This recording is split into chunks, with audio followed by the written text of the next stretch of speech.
in tribute to Jamaicans in the diaspora. Wherever you go, you shine. You make us proud. Despite our challenges at home, you never give up on us. Our sincere thanks. Wherever you go, shine.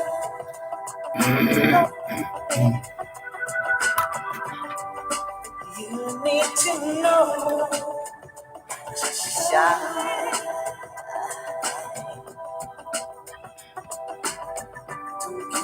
Anything you want to be.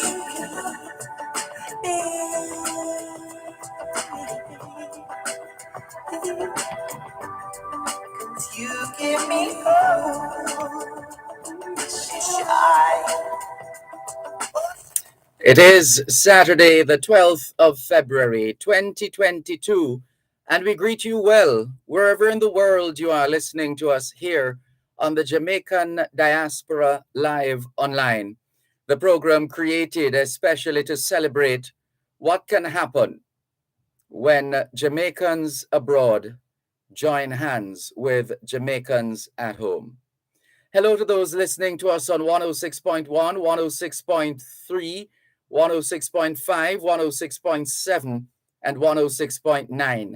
From Moran Point to Negril Point, from the Goat Islands to Galena Point, this is Power 106 FM, serving Jamaica and the diaspora. Hello to those tuned in via the Power 106 FM app, which you can download from the App Store or the Google Play Store, depending on the nature of your device. Downloading is free, listening is free, whenever, wherever. We acknowledge those who have dialed one of two designated numbers to listen to Power 106 FM from the United States and the United Kingdom. Those in the US who wish to dial a number to listen to Power 106 FM can call 631-359-8281. 631-359-8281. If you're in the United Kingdom and you wish to dial a number to listen to Power 106 FM, your number is 0330-606-0953, 0330-606-0953. We're streaming live video on the Dervan Malcolm Facebook page.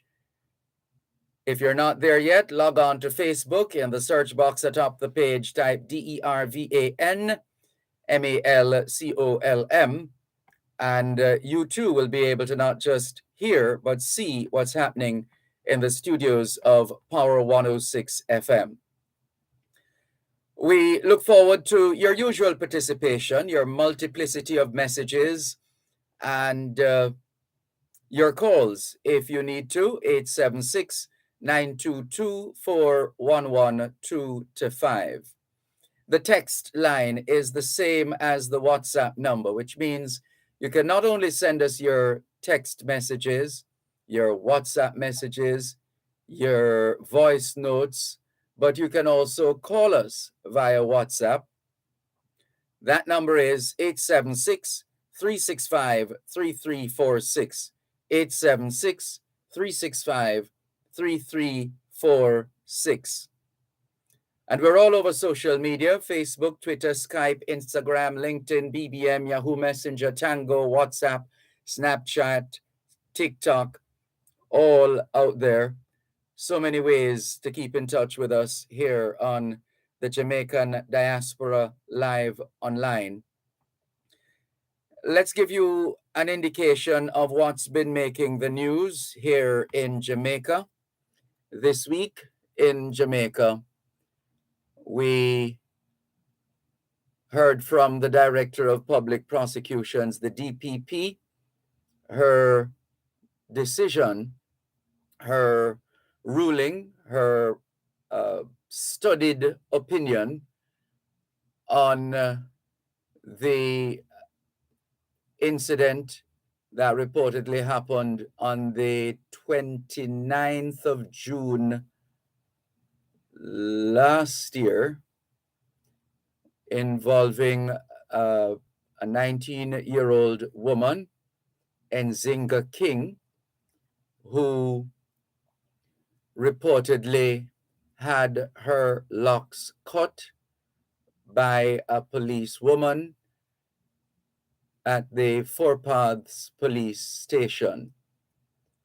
The DPP, as in the Director of Public Prosecutions, and the Commissioner of the Independent Commission of Investigations, Hugh Faulkner, for the most part, they concur as far as certain key details of the investigation are concerned.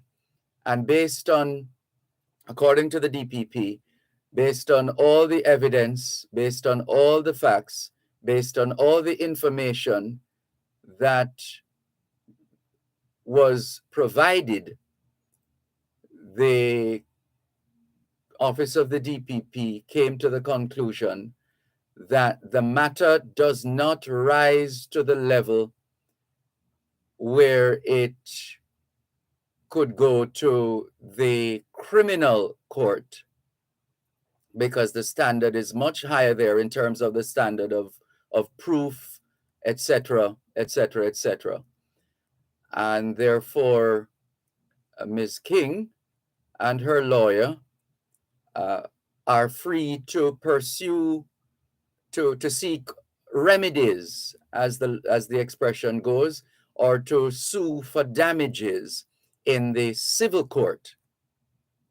And that's exactly what they will be doing in light of how the ruling by the Office of the Director of Public Prosecutions, DPP. So that's one of certainly the big news of the week, the talking point of the week. We also saw the ceremonial opening of Parliament for the new fiscal year, the new parliamentary term. And that happened on Wednesday of this week. And there was an incident as members of the People's National Party were doing the usual walk. One group, they come from different directions. I believe one from the north, one group from the north, and the other from the south, as they make their way to Gordon House, which is the Jamaica's parliament. And apparently the embattled member of parliament for Central Westmoreland, George Wright, happened to be walking almost in step or not too far from the People's National Party representatives, when it was found out that George Wright, the embattled member of parliament for Central Westmoreland, when it was discovered that he was walking close to the opposition group or the People's National Party representatives, immediately that stirred let's just say the angst of the members of the People's National Party. As far as they were concerned, this man who is still shrouded in all kinds of, in the controversy, which he has not confirmed or denied, that he was walking with them, or apparently or seemingly walking with them. They lashed out at him, and the chief whip, in a manner of speaking, not in terms of parliamentary matters now, but the chief whip was the opposition leader himself, Mark Golding, who made it quite clear to George Wright that they don't want him to be in their company.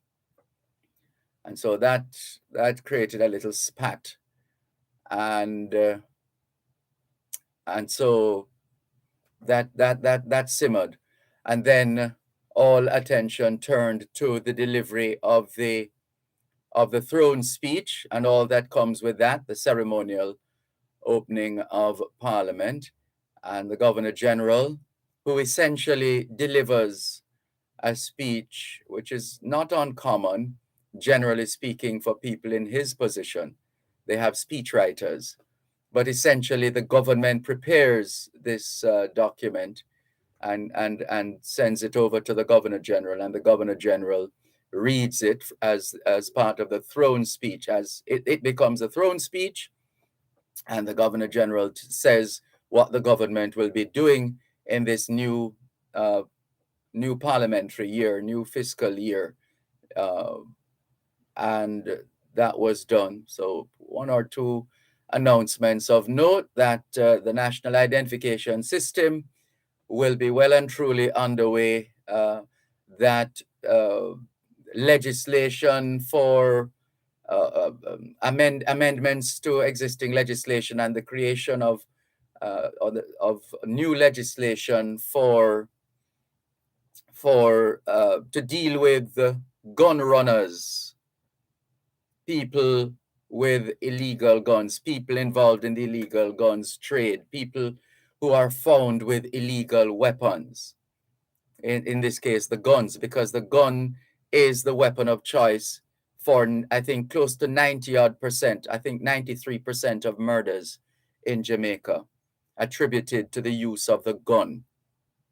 And so the idea is to disarm as many of the illegal gun holders in this country as possible. And so there's legislation, additional legislation coming for that. And there are a host of other announcements having to do with infrastructural development, and that plans will go ahead for, in this, the 60th anniversary of Jamaica's independence. Plans will go ahead for the construction of a new parliament at National Heroes Circle at a cost of $7.8 billion.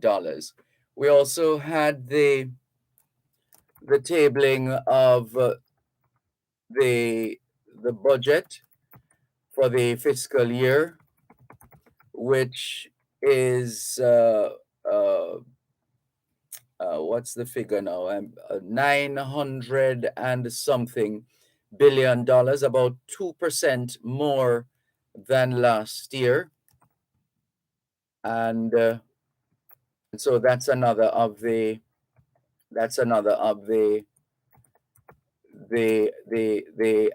announcements on Wednesday of this week.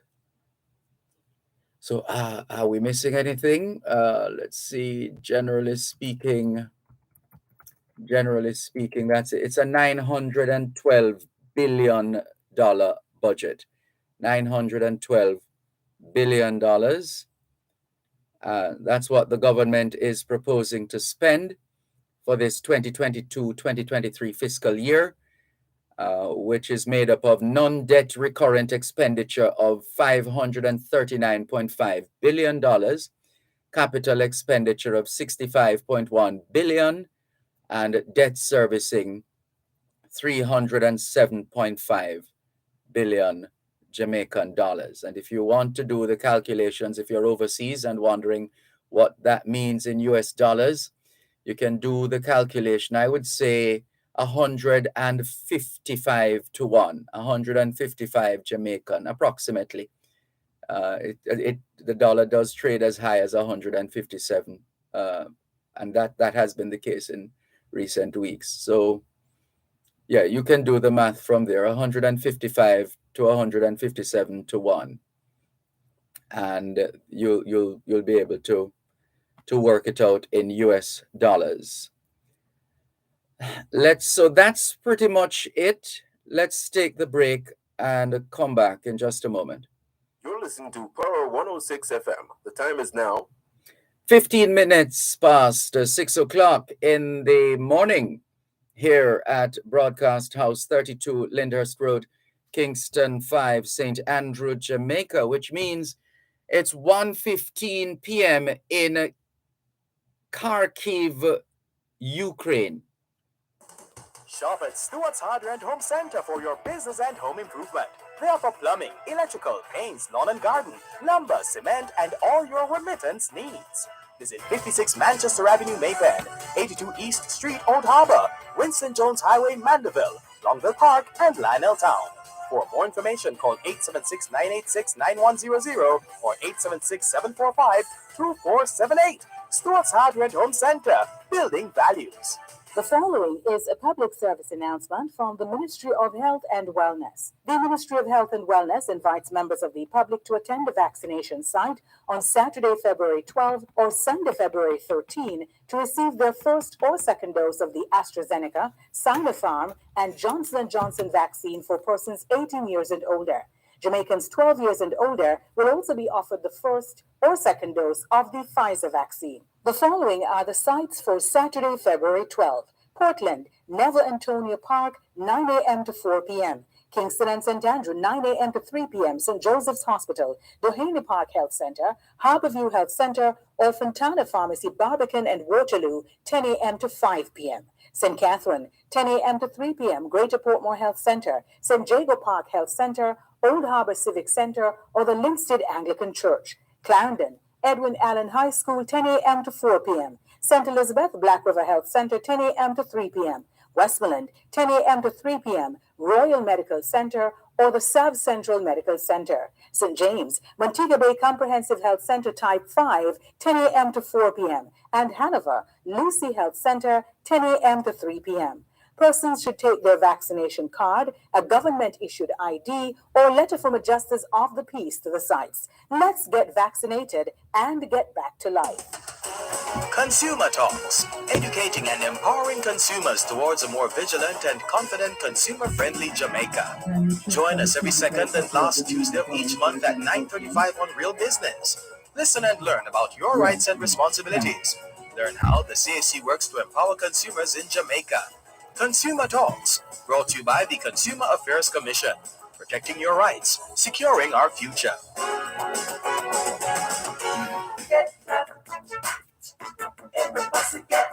The month of February will be blazing with a celebration of reggae. Tune in as Phase Frequency amps things up weekly with rock steady, lovers rock, 90s reggae and dancehall, 2000s millennium music, and an official salute to the women of reggae. So celebrate our Jamaican music, reggae and dancehall all month long at Phase Frequency. Sponsored by Smirnoff Vodka, the world's #1 vodka. You must be 18 years or older to drink. Drink responsibly. Buy great tropical ribbons. Join the rhythm and by the Ministry of Culture, Gender, Entertainment, and Sport.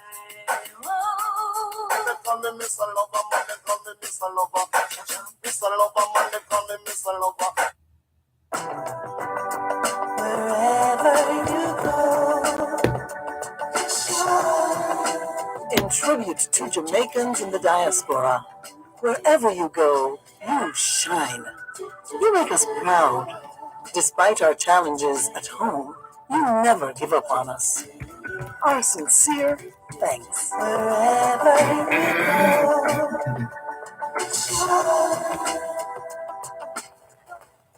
Thanks a lot for staying with us here on the Jamaican Diaspora live online on Power 106 FM.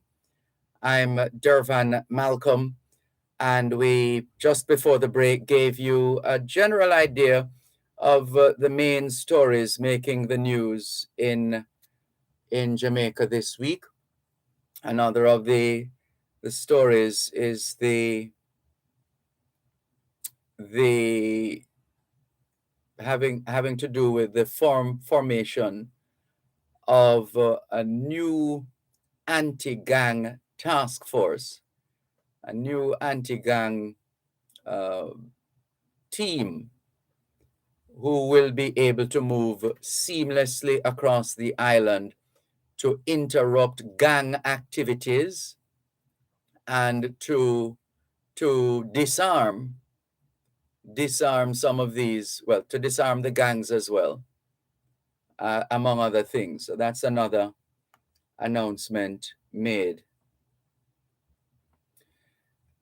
I mentioned the Ukraine in the time signal a short while ago. We're going to come back to that because,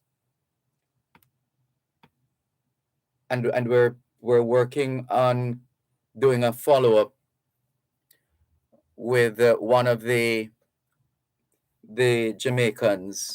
Jamaican medical students in the Ukraine.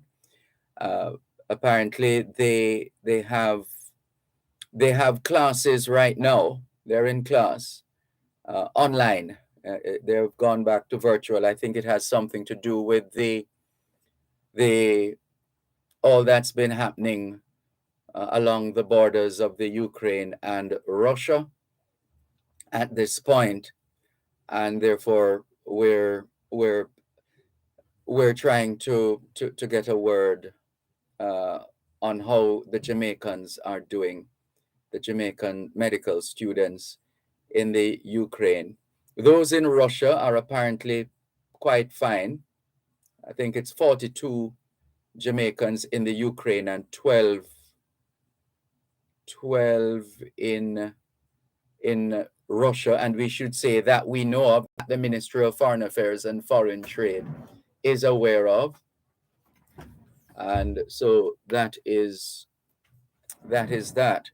We'll come back to that. Let's just greet those of you who are up early with us. We don't take it for granted. We appreciate the fact that you decided to wake up this early on a Saturday morning to be a part of the Jamaican Diaspora live online. And so we welcome Rani Bell from St. Thomas. Good to have you on board. St. Thomas, Jamaica, not St. Thomas in the Virgin Islands, St. Thomas, Jamaica. Also, Charlton Chance of the Dint Hill Technical Past Students Association, Florida chapter. Good to have you on board as well, Charlton Chance. Neriga Smart Morgan 7 says, blessings to you, Sir Malcolm, and listeners. You all have a blessed Saturday. I am getting ready to do my morning workout. And let us all remember, in capital letters, remember, let us all remember that exercising is a good way to start our day. You all be blessed now, and just remember that unity is strength. Neriga Smart Morgan 7. Thank you very much for your message. Melody Clark, good morning to you too. Paul Miles of the eponymous Paul Miles Foundation, good morning to you as well. Beverline in Toronto, Canada, good morning to you. And it's good to have you on board. And Jennifer Stewart from Q Road in Kencott is also on board. And it's always good to have you on board, Jennifer, in Q Road, Kencott. We see Beverline is looking company right now. Sorry, Beverline, we're not in that company. You are obviously still trying to get up, but you don't have to get up. It's a Saturday morning. You can stay right where you are. You can stay in bed. Let's take a look now at what's in the Gleaner today. The photo of the day is that of a contractor enduring the strong, according to the caption, a contractor enduring the strong odor as he uses an excavator to clear garbage and other debris from a gully at the edge of the waterfront in downtown Kingston.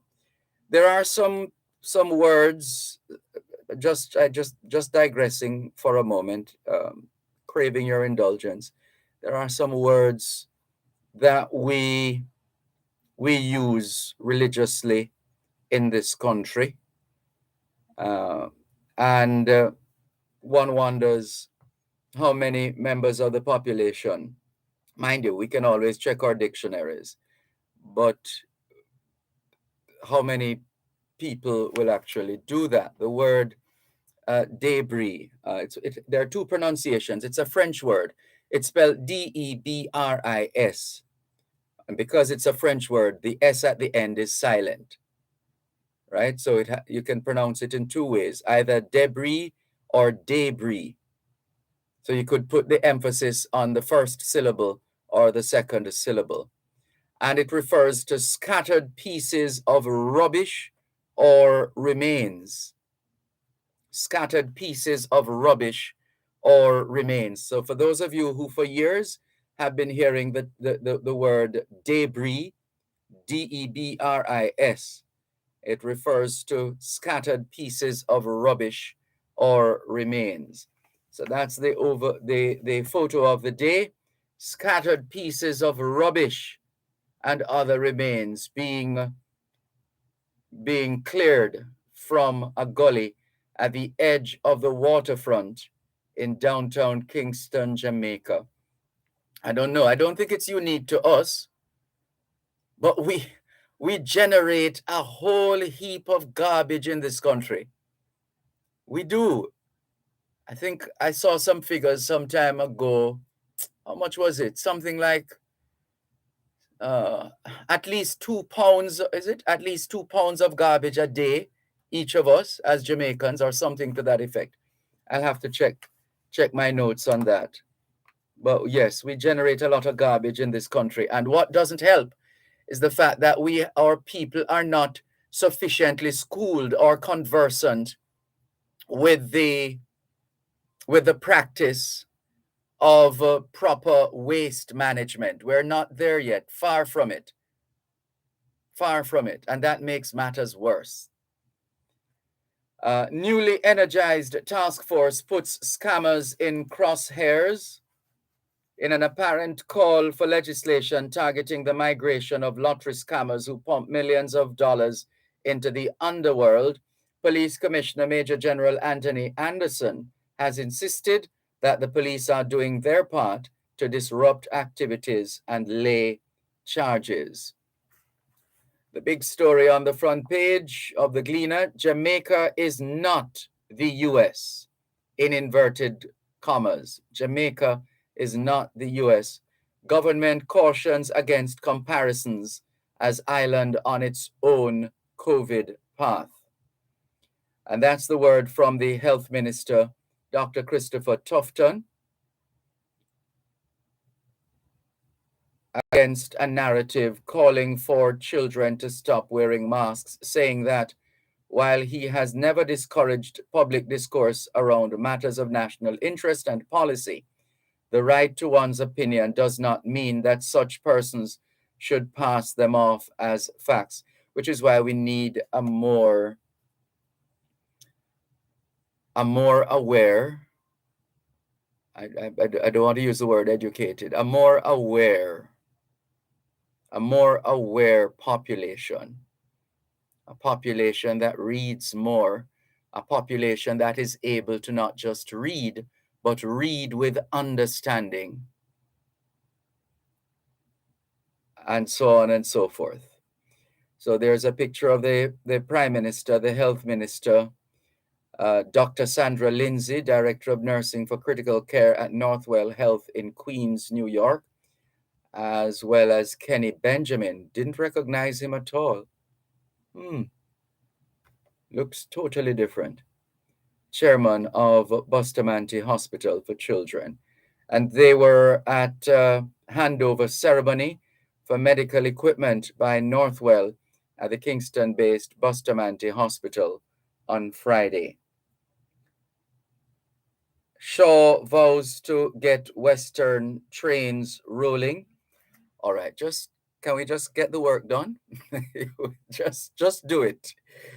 Because remember, in the first iteration, where was this? This was in between 2000, late 2007 and 2010, 11, thereabout. We kept hearing trains will roll again, trains will roll again. And they did roll, but then they stopped again. And so we heard recently the trains will roll again. And then we saw the trains carrying school children. But because we have moved away from that part of our culture, with the train, um, and especially for the youngsters, they don't have that kind of appreciation. They are accustomed to the taxis. One moment, please. You're listening to Power 106 FM. The time is now 6:30 in the morning here at Broadcast House, 32 Lyndhurst Road, Kingston 5, St. Andrew, Jamaica, which means, let's see, it is 11:30 a.m. in London, England. Shop at Stewart's Hardware and Home Center for your business and home improvement. They offer plumbing, electrical, paints, lawn and garden, lumber, cement, and all your remittance needs.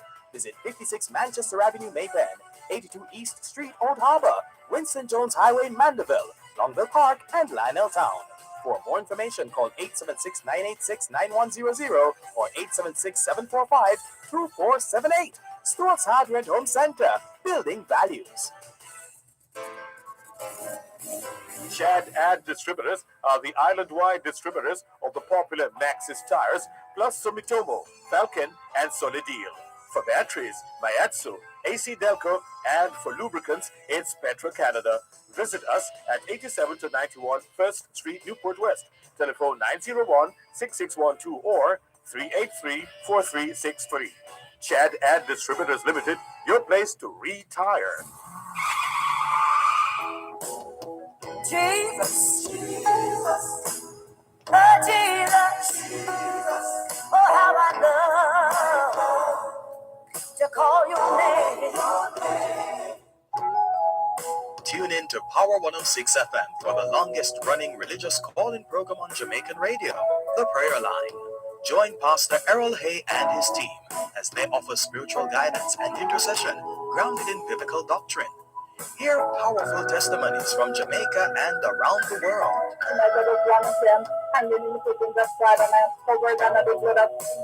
The Prayer Line, a source of support and inspiration in these trying times. That's The Prayer Line on Power 106 FM, Sundays at 6:30 p.m. Join us. You shall live, declare the words of the Lord. Amen. You shall be a living testimony here on the Lord's side. Wherever you go. Thanks a lot for staying with us here on the Jamaican Diaspora live online on Power 106 FM. I'm Dervan Malcolm. We've been giving you an extended review of the Gleaner. Remember, you can read the Gleaner online by virtue of the Gleaner Premium package. The Gleaner Premium. Just Google Gleaner Premium and all the information you need will pop up on the screen. So that's, let's just quickly go through some of the other stories. Customs is always watching. Customs is always watching, smugglers warned. Peace builder wants murder-free African gardens to be emulated. Please don't talk too loud, because the moment it's as if there are some people standing by. Once you start making statements like the one that Kenneth Wilson is making, there are always those who, because remember in this court, this gang trial that has been happening, that has been taking place, that there was a bit of information coming out of the trial that in a particular community, the gangsters were saying, the place too quiet, man. We need to hot up the place or something like that. Can you imagine? And hotting up the place meaning killing people. So let's just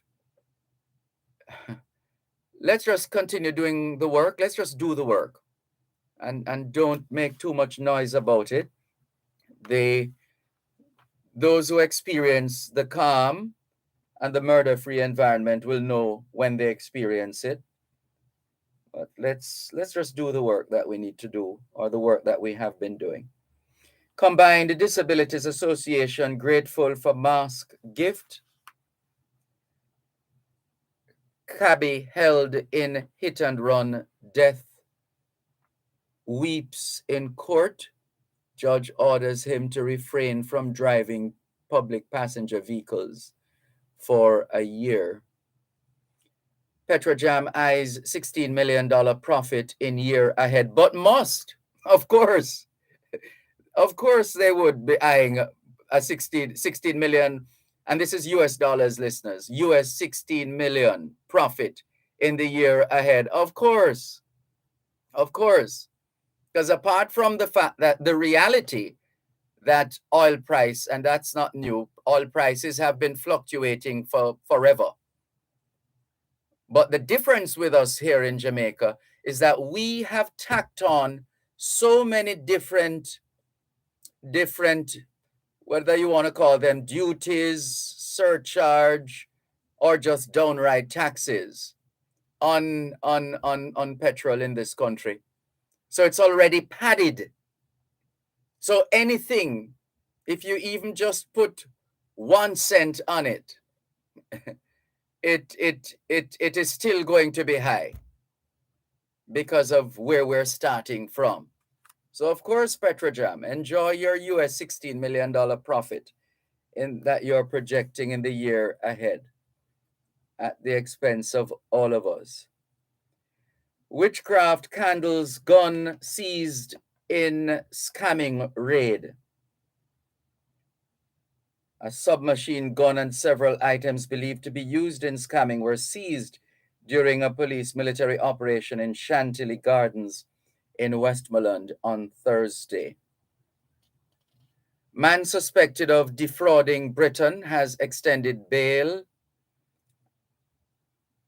This has to do with, let's see,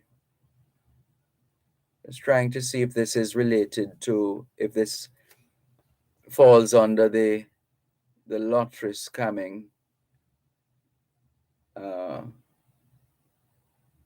No, not directly. HMC staff member wounded in Lucy Bus Park. A member of staff of the Hanover Municipal Corporation, HMC, was attacked and wounded while on the job in the Lucy Transportation Center on Thursday. And there are some other stories. There are the good heart stories. A treat awaits at Bob Marley One Love Experience exhibition, all a part of Reggae Month. Up You Mighty Race, writes Augustine John. Pastor Felix F. Poyser, remembered for iconic leadership. And this feels quite novel. I just felt for it this morning to be able to leaf through. We haven't done this in years. Leafing through a physical copy of The Gleaner as opposed to online. It feels so surreal. Letter of the day, governing by announcements cannot help Garvey. Good news on plastic bottles is the subject of the editorial. The cartoon has a couple of windows. In one window, Prince William and Duchess Kate to visit Jamaica next month. This is good news, says Lady Public, reading the paper with the headline, British Royals to visit Jamaica.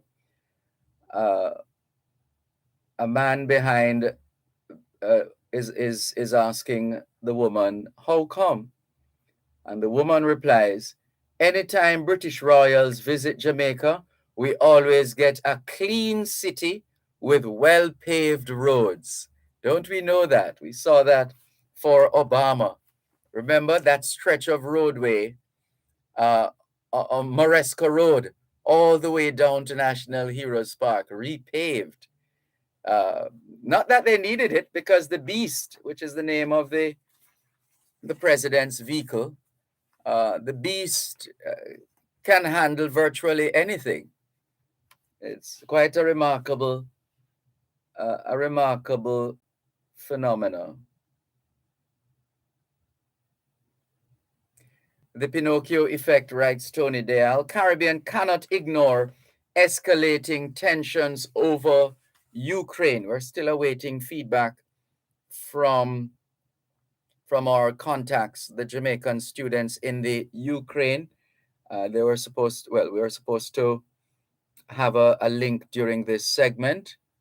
We're still hoping we can connect to find out how they are doing. Having said that, though, last week we shared this statement from the Minister of Foreign Affairs and Foreign Trade. Now, this week, here is a statement, here's a story with respect to, don't tell me it's taken down already. Here we go. So last week we shared with you the story of the Ministry of Foreign Affairs and Foreign Trade's efforts in relation to keeping the lines of communication open with the Jamaican students, medical students in the Ukraine. Here we are 1 week later, and the Gleaner is telling us opposition wants government to urgently evacuate Jamaicans from Ukraine. By the way, that word, we love words, right? That word, evacuate. The original meaning of that word, evacuate, was to clear an area. So you evacuate an area. You clear an area. So it wasn't originally it wasn't people who were evacuated. It was a place that was evacuated. But anyway, I digressed. Let's get back to the headline. Opposition wants government to urgently evacuate Jamaicans from the Ukraine. Here's the story. The opposition is urging the government to urgently evacuate Jamaicans, including students in Ukraine, now the center of geopolitical tension with Russia. The opposition says it is gravely concerned about a possible imminent invasion by Russia as diplomatic efforts towards a peaceful settlement by the United States, Germany, France, and others wane. The government has been encouraging Jamaicans in the Ukraine to prepare to evacuate if necessary.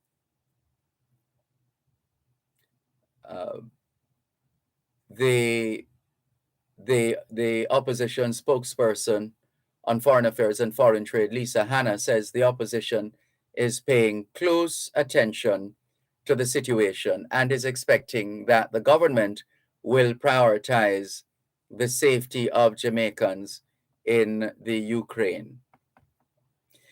It remains to be seen how many of the Jamaicans in the Ukraine will actually leave the Ukraine, because based on last week's conversation with Kavon Chambers, one of the medical students studying in the Ukraine, leaving the Ukraine has implications for the continuation of their studies. Apart from the cost, first of all, of airfare coming from that distance, apart from the cost, there are implications for their studies, whether the extent to which they will miss out on classes, whether they will be allowed to log on virtually. Let's say they fly back to Jamaica, whether they'll be allowed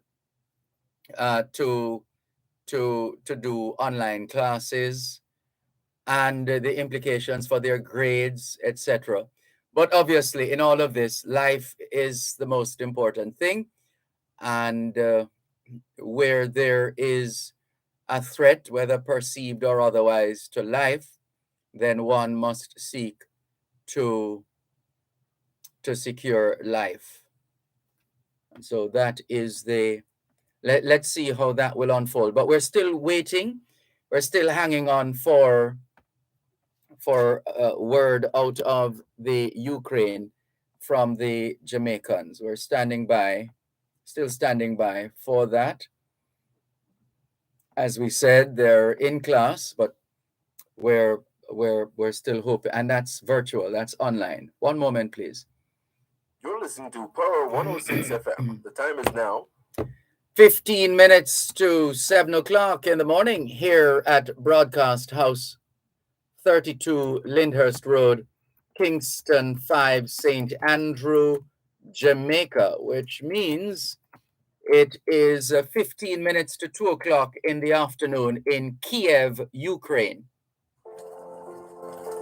The National Irrigation Commission Limited encourages efficient irrigation practices and responsible use of water. By doing so, we will allow the aquifer to be recharged and keep the supply flowing. A message from the National Irrigation Commission Limited. Irrigation, making the difference in agriculture.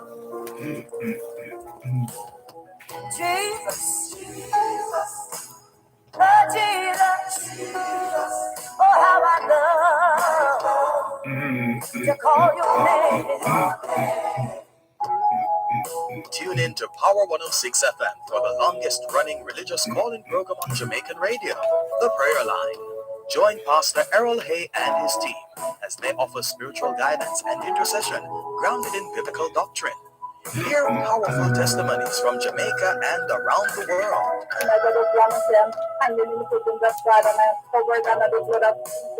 The Prayer Line, a source of support and inspiration in these trying times.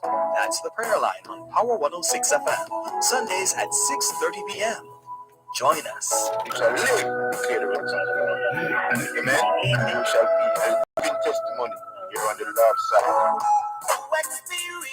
Relive the golden era of reggae and dance hall with the 90s edition of Fame Frequency. This Saturday, get ready to dance to the music of the 90s, mixed by Arif Cooper, DJ Narity, and Dalton Leaf from 9 p.m. to midnight, plus Turn Up the Night. Guest performances by General Degree and Ghost. Join me, your host, Fresque, in the VIP Zoo Washington area and live on Fame 95 FM, Hits 92 FM, Radio Jamaica 94 FM, and RETV, or online at onespotmedia.com and on the Fame Frequency Mixcloud channel. That's Fame Frequency's Reggae Month 90s Party, sponsored by Smirnoff Vodka, the world's #1 vodka. You must be 18 years or older to drink. Drink responsibly by the Ministry of Culture, Gender, Entertainment, and Sport, and by Grace Tropical Rhythms.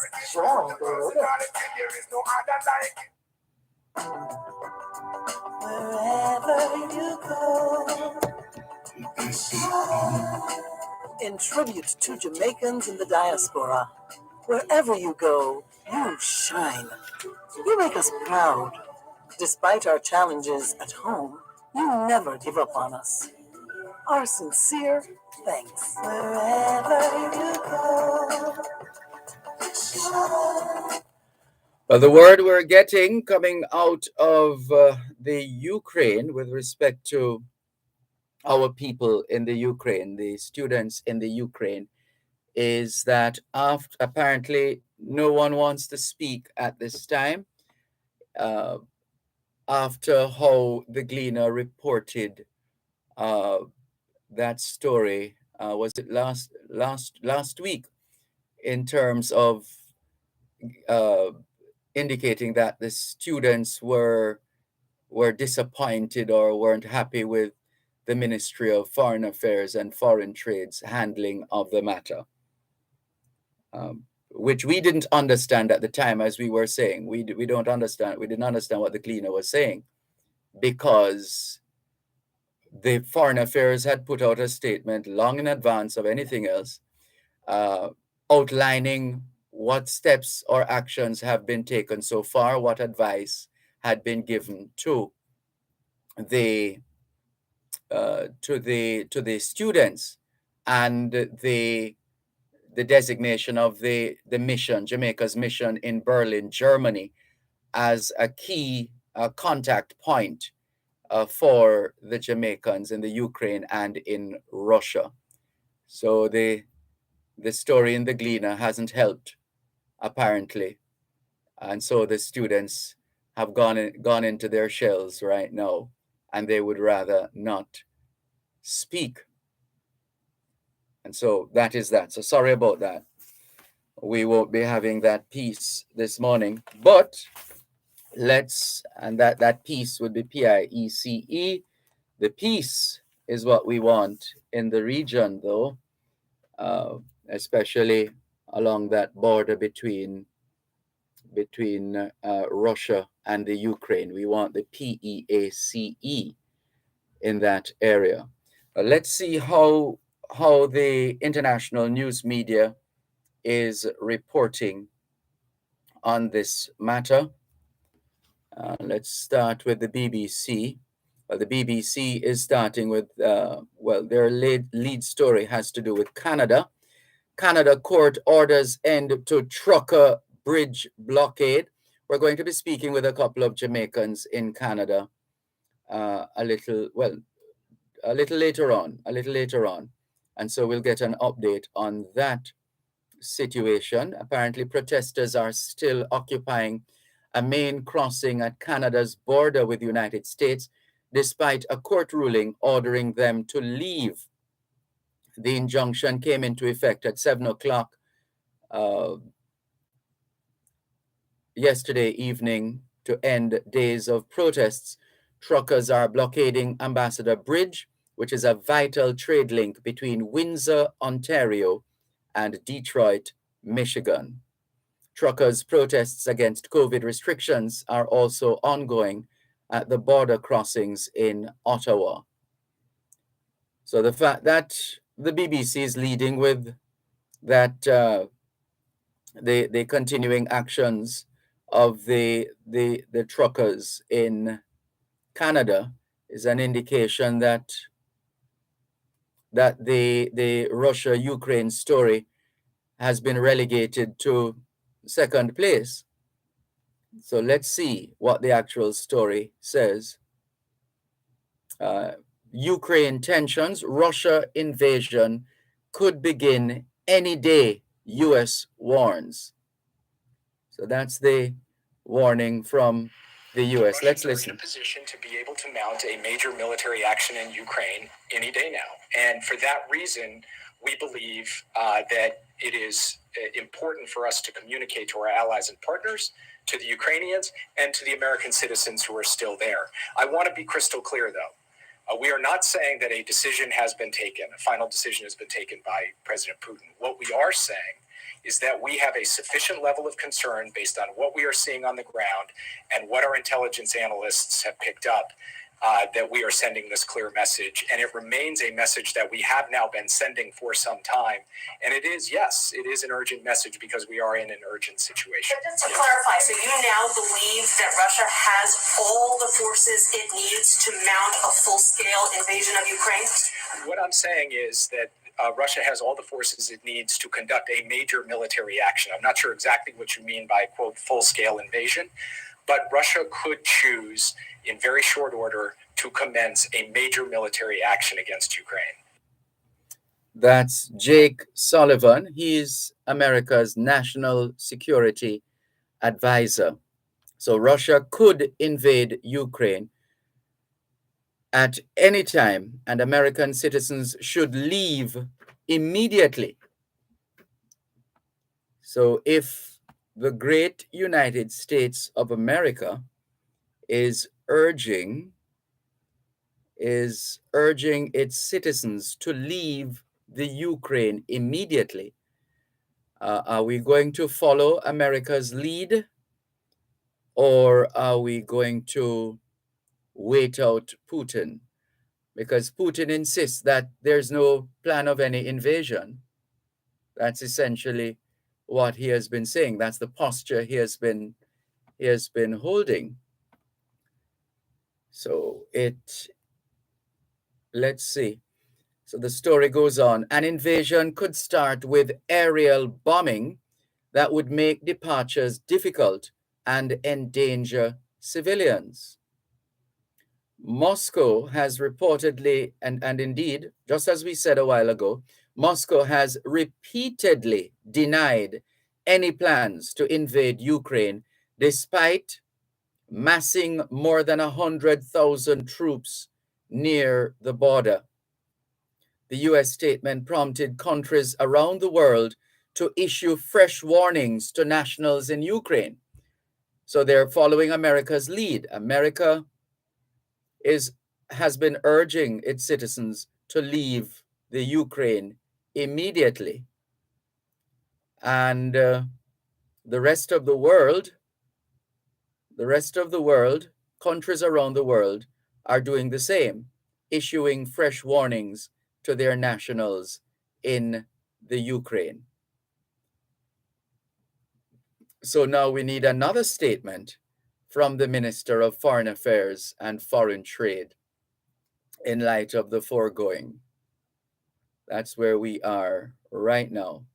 Another official statement as to whether we'll continue to stay put or encourage the Jamaicans in the Ukraine to stay put, or do we issue a similar?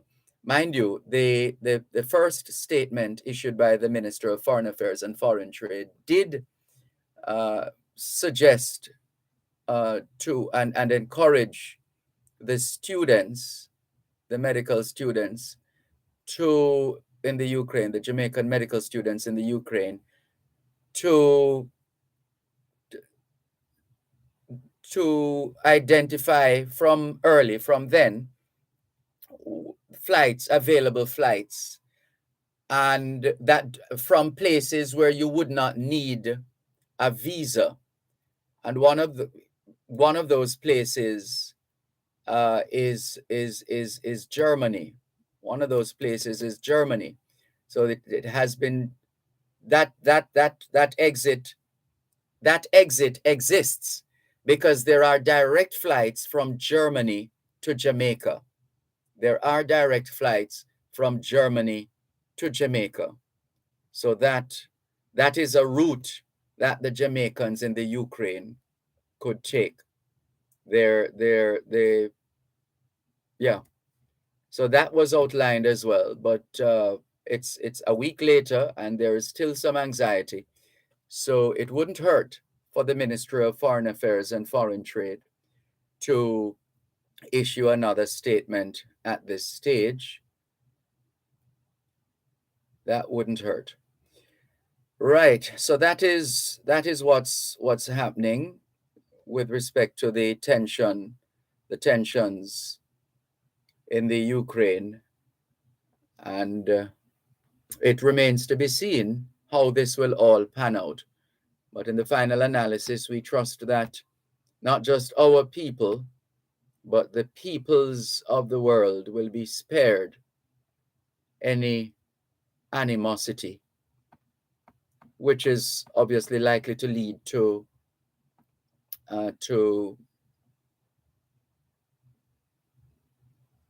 death and destruction. Charlton Chance of the Dint Hill Technical Past Students Association tells us he has joined the weekly, he has joined us from the weekly Jamaica High Five 5K group workout. Oh, you're warming up then, because you said 8 o'clock. It's hardly 7 o'clock yet, Charlton Chance, and we know we're still on the same time. So explain yourself. Thanks for sharing anyway. Francine Ellis, good morning to you. Thank you for joining us. Thank you very much. Grace Shim says, good morning, Mr. Malcolm. I read about the ceremonies for the opening of Parliament. Lots of pomp and circumstance. A throwback to colonial times with the GG inspection of the guard.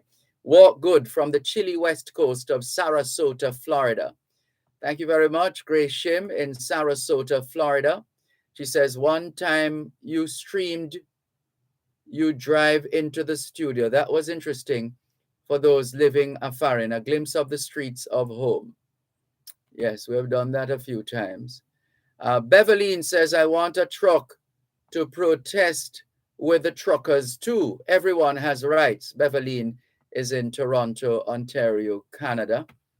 Sheila Clark says, good morning, Sir Dervan. Greetings, Jamaica. Greetings to you, Sheila Clark Wallace. And Olga Hollingshead says, good morning, Sir Dervan, Malcolm, and all your listening diaspora family and friends. Peace and love for a wonderful day.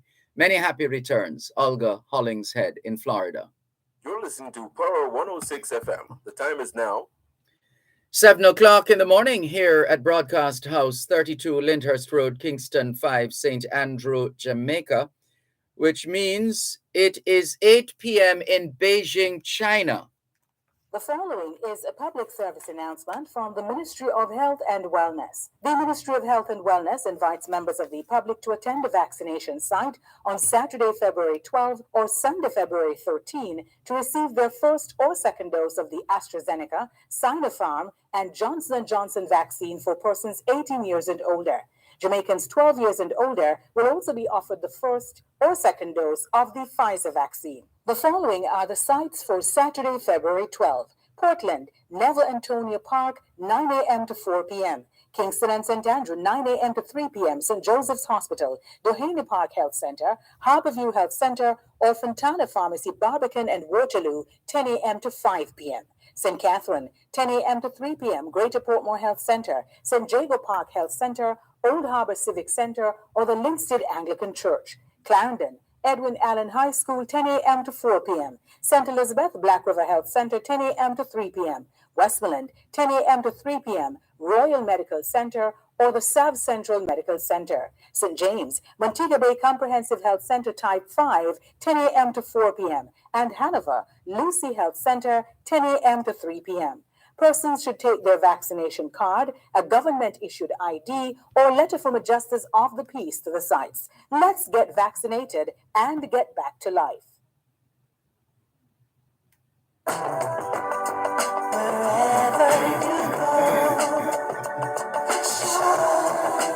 In tribute to Jamaicans in the diaspora, wherever you go, you shine. You make us proud. Despite our challenges at home, you never give up on us. Our sincere thanks. Wherever you go. Thanks a lot for staying with us here on the Jamaican Diaspora live online on Power 106 FM. I'm Dervan Malcolm, and we welcome Norman Hines, who is tuned in from St. Thomas. He says, good morning, Dervan Malcolm and listeners in the diaspora. Good morning, Norman Hines. Thank you very much for joining us. And let's say hello and welcome to the chairman of the Jamaica Diaspora Task Force Action Network, JD TAN, Mr. Leo Gilling. So sorry to wake you up this early. Oh boy, I'm used to it now, Dervan. It's been like 8 years of this. All right, good. It's been a while. Good to talk with you again, and anxious to share the news with the public of the kind of work that is ongoing as far as JD TAN is concerned, the Jamaica Diaspora Task Force Action Network. Case in point, the professional development seminar, which will be taking place tomorrow afternoon at 3 o'clock. Can you give us the background, first of all, to this seminar, and then we can talk about the seminar itself, please? Yes.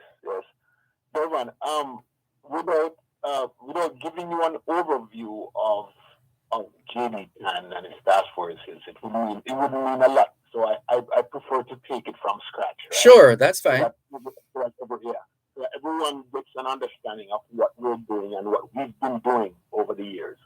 It was just yesterday that I sat down and penned an overview of what took place, in the past 8 years. Yes. Because the Jamaica Diaspora Education Task Force started in 2013, and with 6 persons. Right now, we have more than 1,700 persons registered with the Jamaica Diaspora Task Force Action Network across 45 countries. So we've grown in leaps and bounds, and the Education Task Force did so well in the first couple of years that we had several other task forces appeared. Agriculture, immigration, crime, and technology and entrepreneurship, and those we all operated independently for the next 5 years or so, and so back in 2019, the thought came to me after I went to the UN uh, meeting in New York, that why are we doing this separately? Why don't we do it all together so that it makes sense? It makes sense that we can move more of our resources in the diaspora, put more of it together, and make it one big, robust opportunity for the people who need us most. And so Jamaican was born. So it's almost 6 years from the date that we started the Jamaica Diaspora Education Task Force, that we formalized JD10, and JD10 opened up with 400 persons within 3 days. We sent out invitation for persons to join JD10. We had 420 persons within 3 days. We had 420 persons across the world applied and became members of the JD10. And that was in 2019, September 2019. And as I pointed out, we now have over 1,700 persons in 2.5 years, or 2.5 years. And so the work that is being done, it's for the people who are experts, who decided to give their time and their expertise to Jamaica from abroad, from all over the world.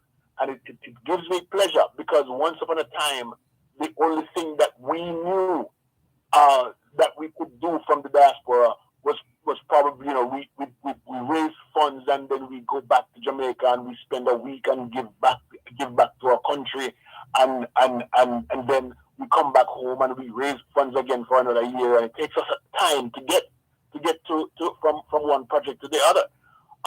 We believe that intellectual giving is just as powerful, and probably more powerful when you're building capacity with in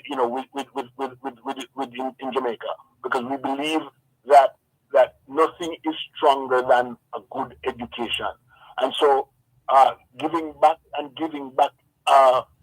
intellectually is powerful.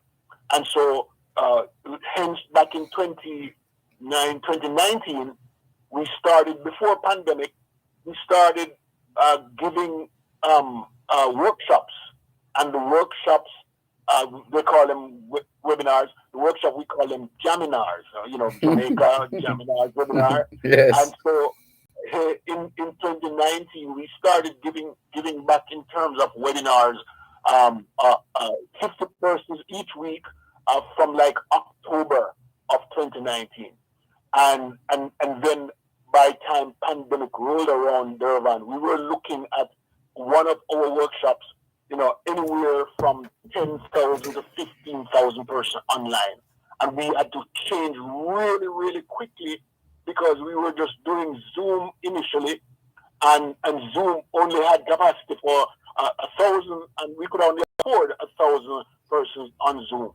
And because pandemic, it grew so fast that we had to find a different type of CRM system. We had to find out a different type of management and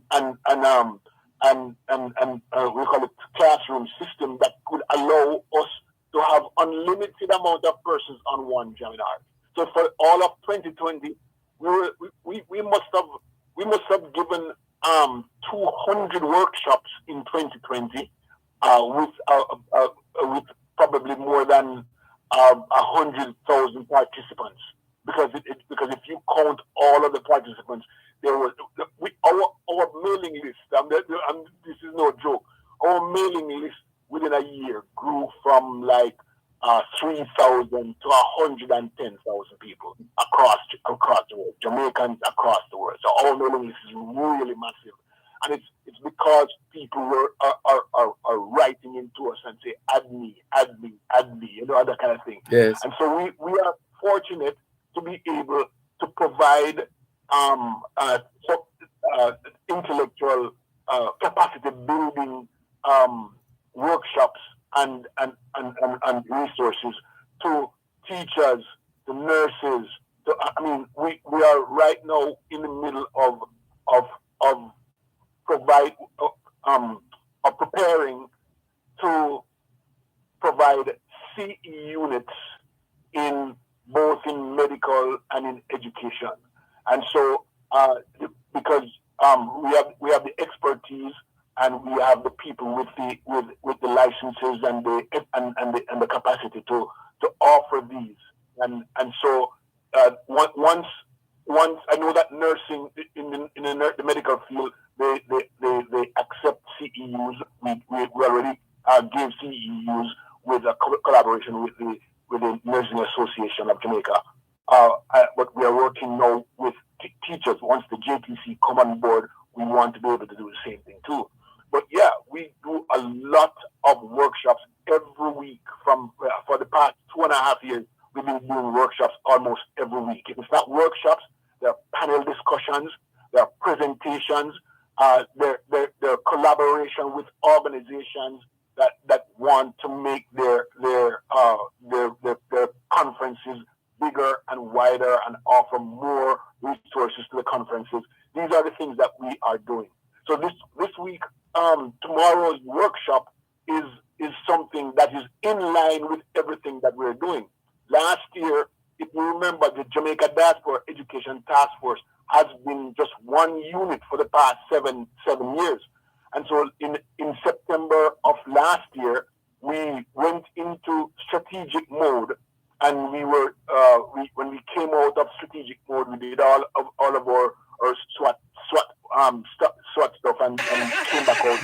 We were able, Dervan, now to split the Jamaica Diaspora Education Task Force into 4 units, 4 task forces instead of 1, because there are so many people on the education task force. There were like 400 people, and no one person can't lead 400 persons virtually that easily.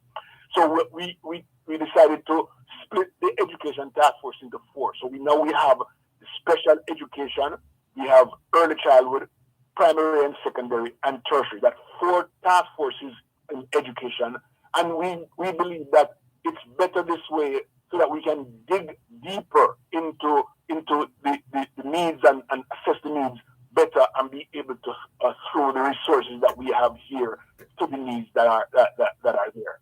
And so kudos to all of the leaders of the 45 leaders here in JD10, because that's what we do. We love to make sure that we identify persons who sometimes don't even know that they're great leaders, and give them the opportunity to be greater than who they were before. In terms of we build persons in whatever capacity they are. We look at their strengths and give them things to become stronger. That's what JD10 does. So tomorrow is just a part of what we do normally, but because the summit, the education summit, is coming up in March again, thanks to the Jamaica Teachers Association, the collaboration over the years, thanks to UJA, thanks to the college, I forgot the name of the college in New York. We're doing our 7th education summit, advancement in education summit in New York this year, and this workshop is in preparation for that workshop, or for the summit. And so we are happy to be able to offer more of the experts, the leaders, show what we have in diaspora, and show that we do care. We do care from afar. That sounds like a lot of work, a whole heap of work, and it's just amazing. I'm just sitting here reminiscing, the on the early days And just look at the movement now. Let's talk some more after the break. Leo Gilling chairs the Jamaica Diaspora Task Force Action Network. They never stop working, do they? They're still going. Their latest initiative takes place tomorrow afternoon at 3. You'll hear more and how you can connect. You're listening to Power 106 FM. The time is now 7:15 in the morning here at Broadcast House, 32 Lyndhurst Road, Kingston 5, St. Andrew, Jamaica, which means it's 4:15 a.m. in Los Angeles, California. The month of February will be blazing with a celebration of reggae. Tune in as Faith Frequency amps things up weekly with Rock Steady, Lovers Rock, 90s reggae and dancehall, 2000s millennium music, and an official salute to the women of reggae. So celebrate your Jamaican music, reggae and dancehall all month long with Faith Frequency. Sponsored by Smirnoff Vodka, the world's #1 vodka. You must be 18 years or older to drink. Drink responsibly. By Grace Tropical Rhythms. Join the rhythm and by the Ministry of Culture, Gender, Entertainment, and Sport.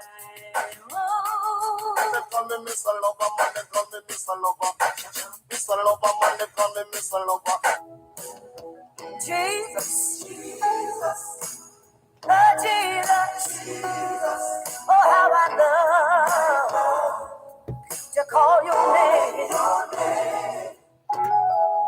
Tune in to Power 106 FM for the longest running religious call-in program on Jamaican radio, The Prayer Line. Join Pastor Errol Hay and his team as they offer spiritual guidance and intercession grounded in biblical doctrine. Hear powerful testimonies from Jamaica and around the world.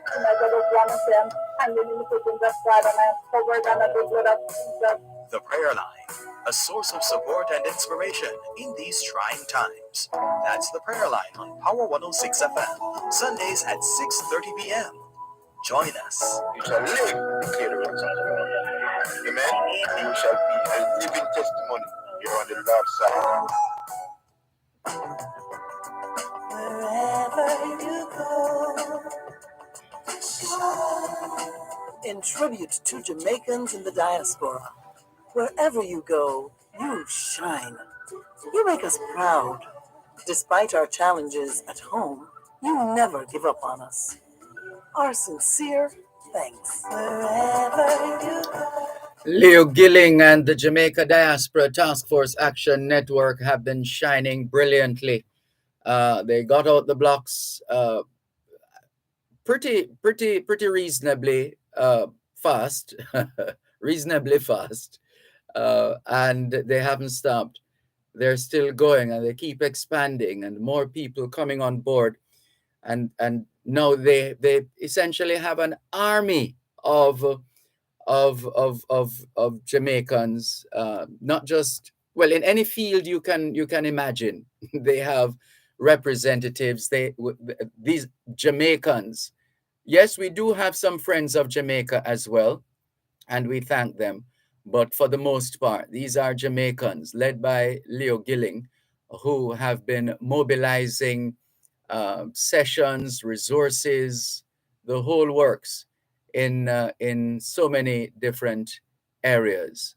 And we can't thank them enough for the work that they have been doing in service to Jamaica, land we love. So the latest initiative, or the latest iteration, you could call it an iteration, because they have so many of these jaminars that it's unbelievable how they keep going.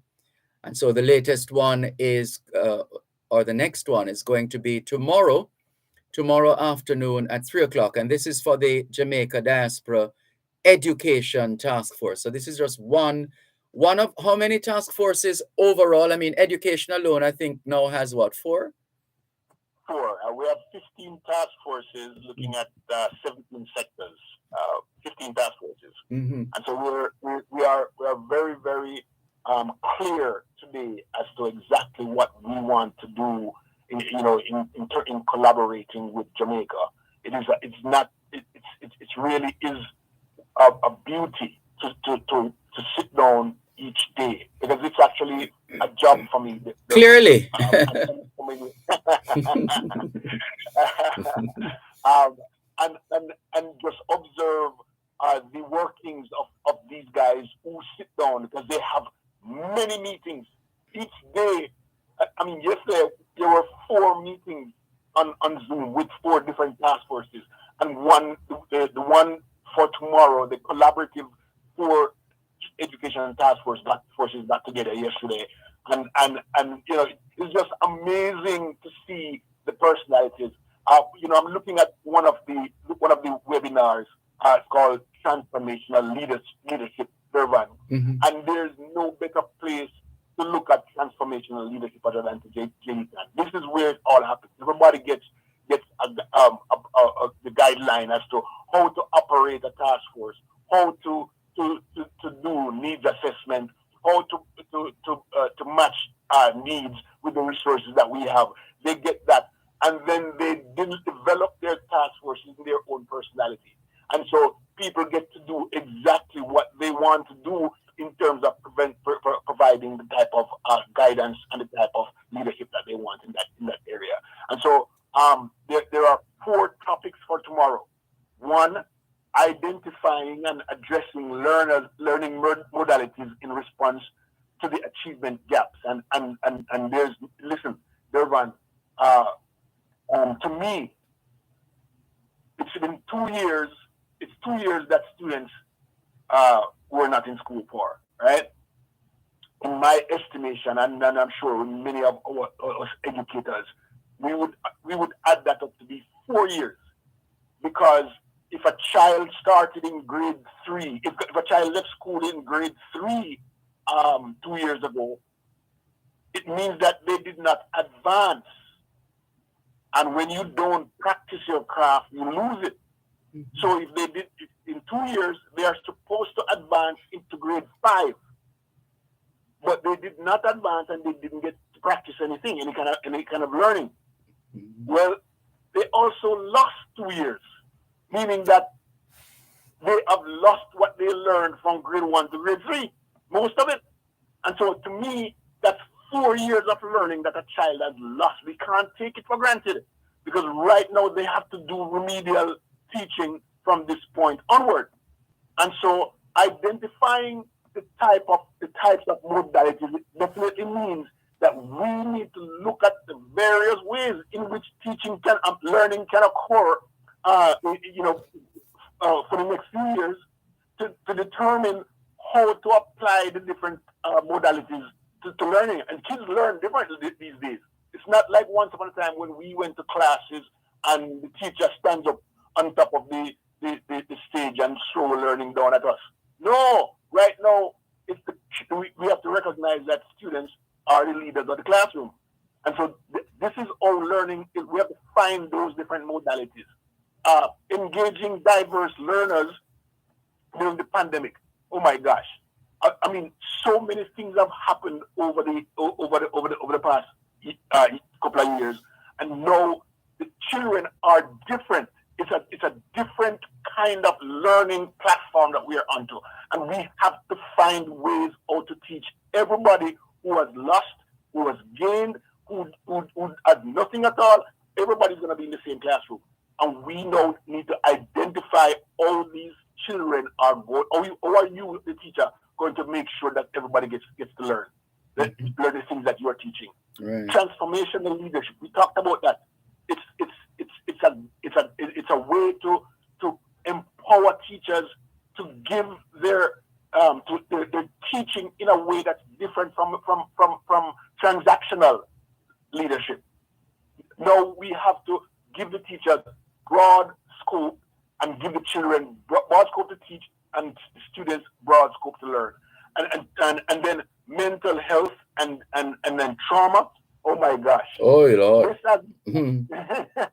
I remember a few years ago in 2019, it was October 2019, because this is what started us giving workshops. There was an incident where a teacher snapped at a child and it got recorded and I remember that. Was it Pembroke Hall, I think?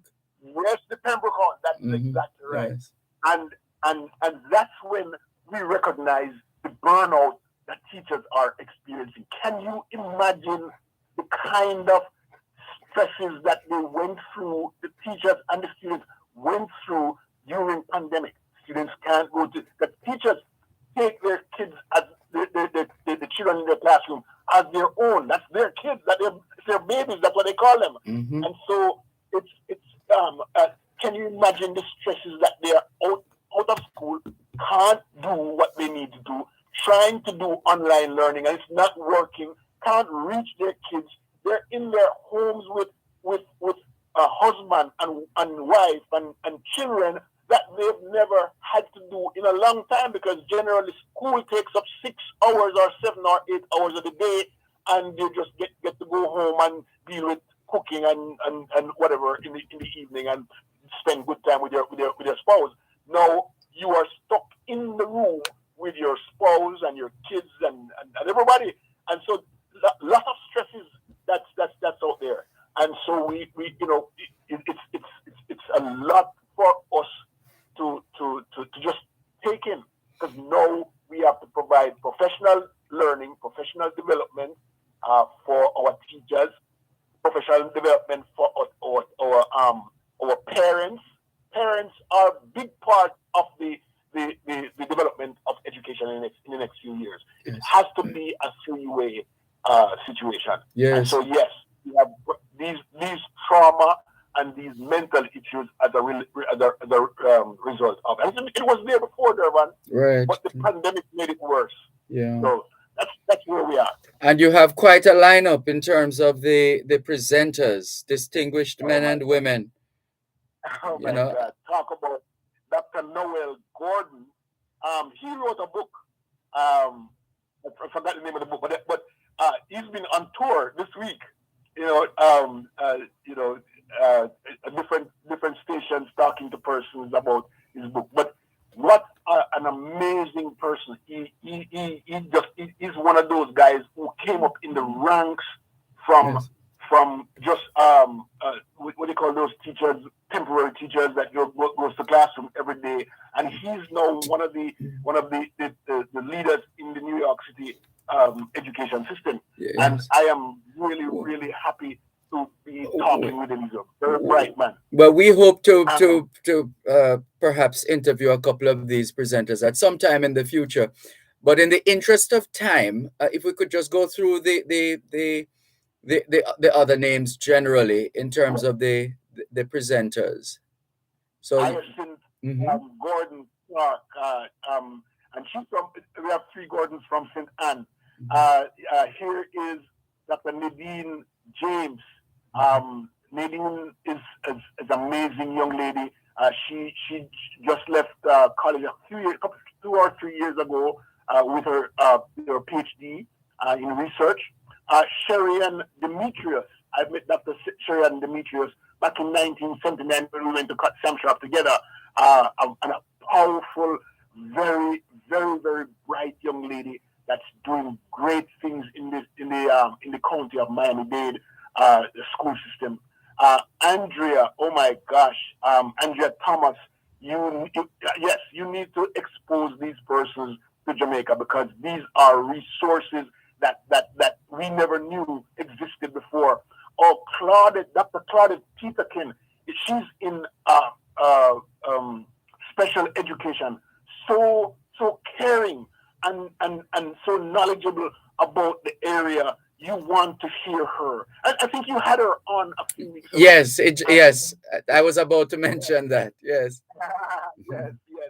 And then Nicola Myers, she's in Texas, and Nicola has moved herself up from just being a teacher, and she's now with one of the Department of Education for Texas. She does a wonderful job of the work that she does there, and she's very, very caring person also. Dr. Colin Wolf, man, I sat with him one evening and I was just taken aback. Very, very, very, very bright man, very, very. Actually, these teachers are very caring people. And then, all right, hold on before you go to the next presenters. Let's take the break and come back. And you've done more than enough to excite people about tomorrow's seminar. We are going to need the information as to how we can participate, or how we can listen in, sit in, or is it that all those spaces are taken already? Let's hear more from Leo Gilling, chairman of the Jamaica Diaspora Task Force Action Network, in just a moment. You're listening to Power 106 FM. The time is now 7:30 in the morning here at Broadcast House 32 Lyndhurst Road, Kingston 5, St. Andrew, Jamaica, which makes it 8:30 a.m. in Hamilton, Bermuda. Relive the golden era of reggae and dancehall with the 90s edition of Fame Frequency. This Saturday, get ready to dance to the music of the 90s, mixed by Aaron Cooper, DJ Narity, and Dalton Leaf from 9 p.m. to midnight, plus Connect the Nerve, guest performances by General Degree and Ghost. Join me, your host, Fresque, in the VIP Suwashi Silk area and live on Fame 95 FM, Hits 92 FM, Radio Jamaica 94 FM, and RETV, or on live at onespotmedia.com and on the Fame Frequency Mixcloud channel. That's Fame Frequency's Reggae Month 90s Party, sponsored by Smirnoff Vodka, the world's #1 vodka. You must be 18 years or older to drink. Drink responsibly. By the Ministry of Culture, Gender, Entertainment, and Sport, and by Grace Tropical Rhythms. Join the rhythm.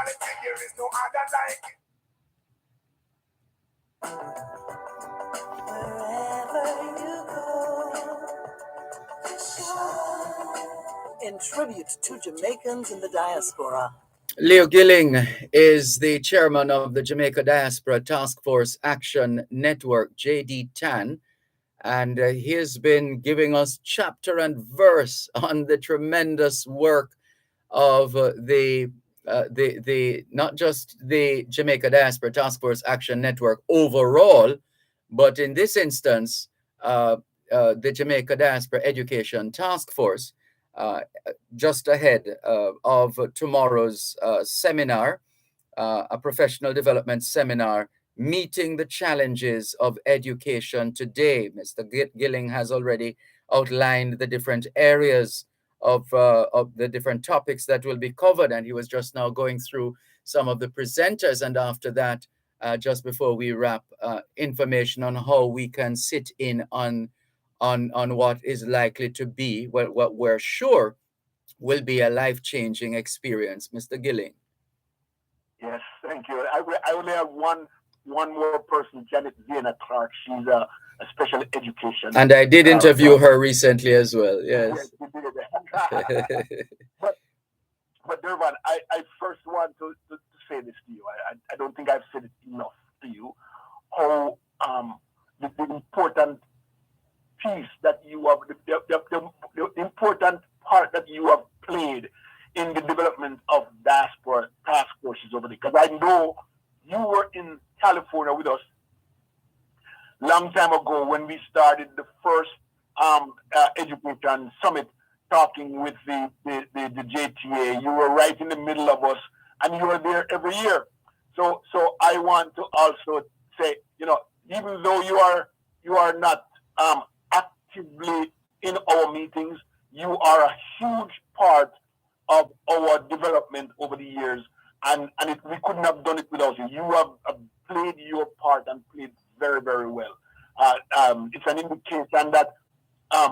The other thing that I wanted to say, Dervan, is that because we don't see ourselves as diaspora people doing work. One of the turns that we took was to make sure that everything that we do, we have Jamaicans involved in all aspects of our diaspora work. Because the only way we can continue to do needs assessment is that we are talking to Jamaicans. And so we are happy that they are also, that we are coupling up and doing the work together.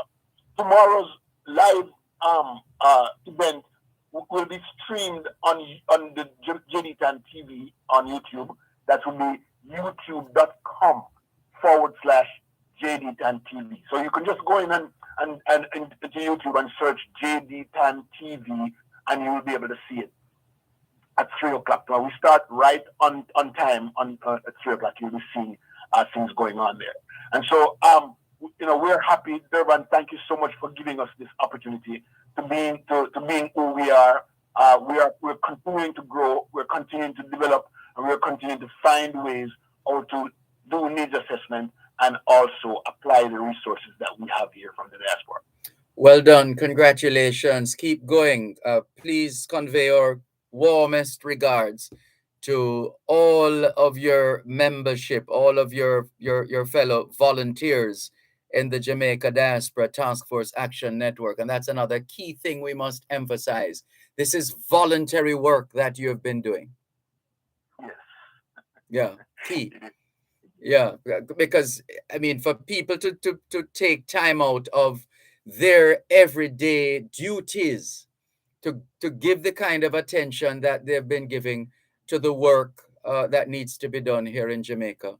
It's just awesome. Well done, and all the very best to you. We look forward to talking with you again, and of course, you still, apart from the work that you've been doing with which JD Tan consumes so much of your time, you also find time to entertain Jamaicans at home and abroad online. You have a just tell us quickly how people can find you online and check out some of the work that you've been doing.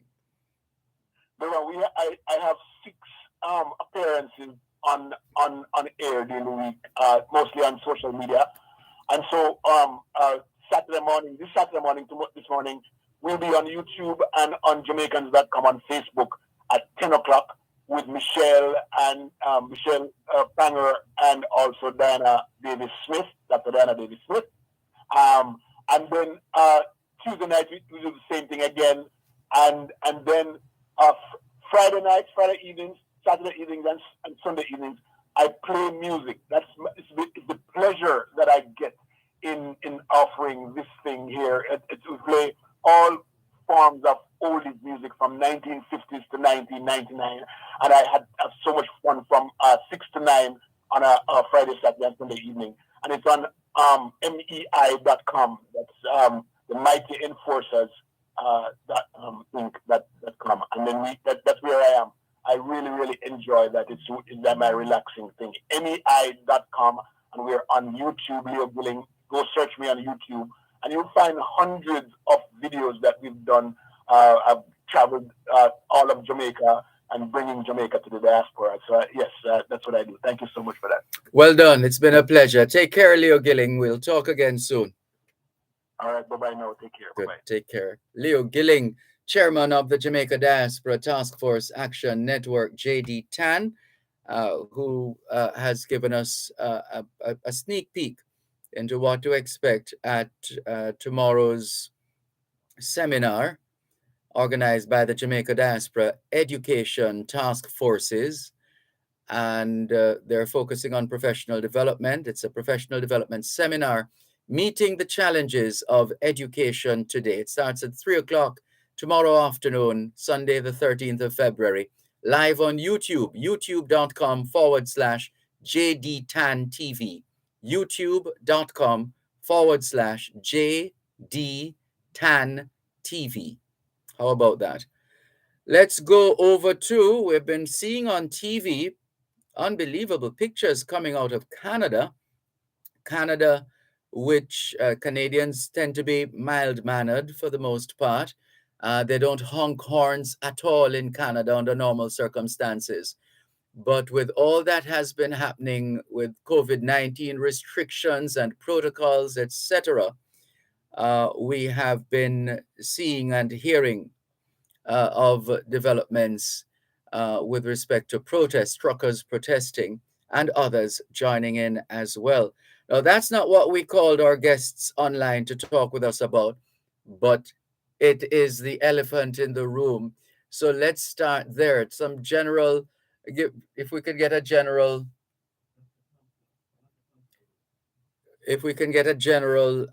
sense of how things are. And we're going to start with retired public health professional in Canada, originally from Clarendon, went to CC, I believe, Clarendon College. He's very well decorated in terms of awards and recognition, and he's still receiving those, even though he's retired. He has served and continues to serve the Jamaican Canadian Association. He also, I gather, is co-chair of, is it the Black History Month organizing committee, because you have a big event happening as well. Well, let's just go straight to the gentleman of the moment, Dr. Sylvanus Thompson. How are you, sir? Greetings here, Dervan. It was a pleasure listening to Leo earlier, right, talking about the Jamaican Diaspora Action Network. I'm actually a part of the health task force, so I know that the great work that Leo is doing. Yes, absolutely. Well, let's start first of all with what's been happening in Canada. These protests, which seem so uncharacteristic of Canadians. That is correct. Uncharacteristic of Canadian.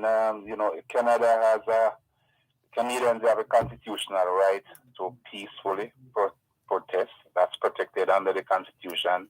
And what initially started out to be one of those normal, peaceful protests has turned into something else. It's being dubbed as a siege, as an occupation, several other terms, except a normal demonstration. In terms of recent development, a state of emergency was declared in Ontario. The bulk of the demonstration is happening in Ontario, in Windsor and in Ottawa. And in Windsor, the Supreme Court granted an injunction that should prevent the demonstrators from blocking the bridge to the USA. So far, not much has taken place in terms of movement from the demonstrators, and it's expected that there will be ramped up, police activity today. I see. Now, from a public health standpoint, and you are still, as much as you're retired, your expertise is sought by different entities within Canada with respect to public health. What is so outrageous about the protocols, the restrictions, the infection prevention and control mechanisms in Canada that would cause this kind of protest? My short answer would be nothing. The protocols in Canada, they might be a bit more restricted than elsewhere, but in general, they are the same. You have a vaccine requirement, vaccine passport required to enter certain places. You have testing requirements, you have quarantine and isolation requirements. So basically the same. What actually started, what we believe started, was the requirement for truckers crossing back into Canada from the USA to be either vaccinated or to be subjected to quarantine when they return to Canada. That's no different from anybody else. And in fact, the USA has the same requirement for truckers going into the USA. So even if there was no such requirement in Canada, there would be one in the USA, so they would be subjected to the same thing. So the short answer to your question would be nothing. Right. We hear you loud and clear. Now let's talk about the work. This is a significant year for Jamaica, as we know, Jamaica 60, but it's also a significant year for the Jamaican Canadian Association at 995 Arrow Road, because you're also 60. You're the organization. That is correct. So this is JCA's 60th anniversary. JCA was formed by a group of Jamaicans who wanted to find a way to celebrate Jamaica's independence. So the JCA was formed 60 years ago, just like Jamaica. So this is our 60th anniversary, and we're using the activities and events at the JCA to mark its celebration, its 60th celebration, and also to mark Jamaica's 60th anniversary. And this is a significant month as well. It's celebrated as Black History Month. And it seems you have quite a few offerings. There are a few ways in which you have been and will be marking the month. That is correct. It started back in 1995 when the Honorable Jean Augustine, who was the first elected black woman in Canadian Parliament. Hold on, I'm going to ask you to repeat that information after the break. One moment, please. Dr. Sylvanus Thompson is our guest, retired public health official of international repute. And of course, he's Jamaican from Clarendon. One moment, please. You're listening to Power 106 FM. The time is now 15 minutes to 8 o'clock in the morning here at Broadcast House 32 Lyndhurst Road, Kingston 5, St. Andrew, Jamaica, which makes it 4:45 a.m. in Vancouver, British Columbia, Canada.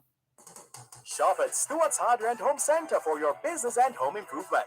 They offer plumbing, electrical, paints, lawn and garden, lumber, cement, and all your remittance needs.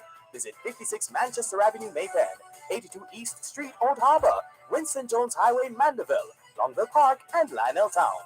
For more information, call 876-986-9100 or 876-745-2478. Stewart's Hardware and Home Center, building values. the Auto World.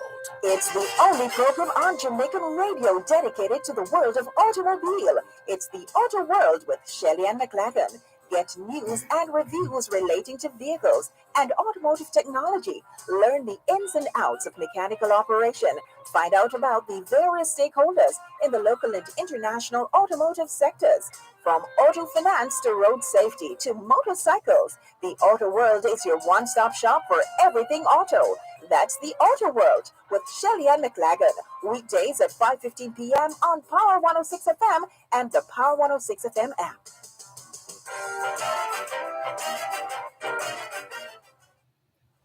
Wherever you go. Thanks a lot for staying with us here on the Jamaican Diaspora Live Online on Power 106 FM. Welcome to those of you who have joined us since the last time we checked. Hello to Violet White. Thank you very much for listening. All the best. Jennifer Brooks, still with us. Welcome. Sheila Clark Wallace, Nicola in Central Jamaica. And we also have a message from Dawn Bernard, who is in Paris, France. She says, Bonjour tout le monde, which means hello, everyone. J'espère qu'il fait beau chez vous. I hope that the weather is fine, or the weather is beautiful. The weather is fine where you are, at home, chez vous, wherever you call home. Ici, à Paris, il y a un soleil magnifique. Here in Paris, it is the sun is magnificent, or the magnificent sunshine, mais il fait extrêmement froid, but it is extremely cold. So brilliant sunshine, un soleil magnifique à Paris, mais il fait extrêmement froid, but it is extremely cold. Merci beaucoup, Dawn. Thank you very much, Dawn, for that weather report, and thanks for tuning in. Norman Washington Grant is also online, former JAS president, and the president of the Coffee Growers Association. Let's continue now with our conversation with Dr. Sylvanus Thompson, retired public health official of international repute. He's a sought-after expert on public health matters, and he's very active in the work of the Jamaican Canadian Association, an association which is as old as Jamaica. And so this is a significant year, Jamaica 60, both for Jamaicans at home and Jamaicans in Canada. And there's a series of activities for this month of February, being Black History Month. And Dr. Thompson was just about to give us the history, starting with, I believe, the founder of the Jamaican Canadian Association, Dr. Thompson. No, we actually touched that already, and we had the JCA was formed in 1962 by right. a group of Jamaicans. So we're talking about Black History Month itself. Yes. Right? So it officially, the celebration officially started in 1995 in Canada, when the Honorable Jean Augustine, who was the first elected Black woman in Canadian Parliament, she is from Grenada. She raised a motion in the House of Commons to celebrate February as Black History Month. It was supported, and since then, we have activities right across Canada every February to celebrate Black History Month. At the JCA, one of the ways we celebrate Black History Month is the annual, what we call the Bonononos Brunch. It's a Black History Month celebration. This year we'll be having it because of the COVID restrictions. It will be a hybrid event with both virtual and some limited activities taking place at the JCA. The theme that we have adopted for this year is Black Health and Wellness. And that was adopted in recognition of the contributions to Black healthcare workers and professionals in the management of the COVID pandemic over the last 2 years. As a part of this recognition, the JCA will be recognizing 6 community organizations for their contributions to healthcare in not just in Toronto, but in the broader GTA and Canada in some respects. We have the Black Health Alliance, Taibu Community Healthcare Center, the African Food Baskets, the UHN, that's the University Health Network Social Medicine Program, Cascan Social Services, and the Black Scientist Task Force on Vaccine Equity. These recipients will be presented with awards at the JCA, so that's one piece that will take place at the JCA, and the rest of the event will be streamed on the JCA YouTube channel. The persons can view it on the JCA YouTube channel. In addition to the awards presentation, there will be greetings and presentations from a number of officials, including the Mayor of Toronto, the Honorable Julius Crowe, former Minister of Citizenship, the Deputy Mayor of Toronto, who is also a Jamaican, so Michael Thompson is a Jamaican.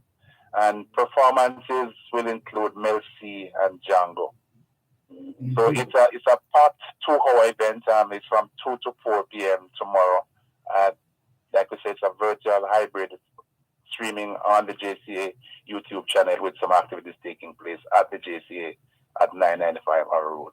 At the JCA, we will not have spectators, again, in recognition of our COVID restrictions.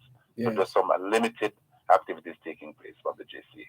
And is it that is your theme Black Health and Wellness? That is correct. That's the theme that we have adopted, Black Health and Wellness, in recognition of the contributions of Black during the pandemic. Yes. And what can you tell us with respect to this is not you won't be necessarily seeking contributions from anyone, would you, for this event? Is this one of those events where you still try to raise some funds? That is correct. It's the JC is a not-for-profit organization, so we are always welcoming funding.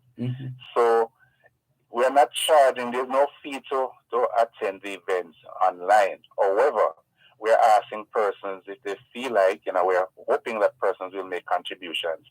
And if you go online, then there is on the JCA channel, on the JCA website, internet site, there is an option for making contributions.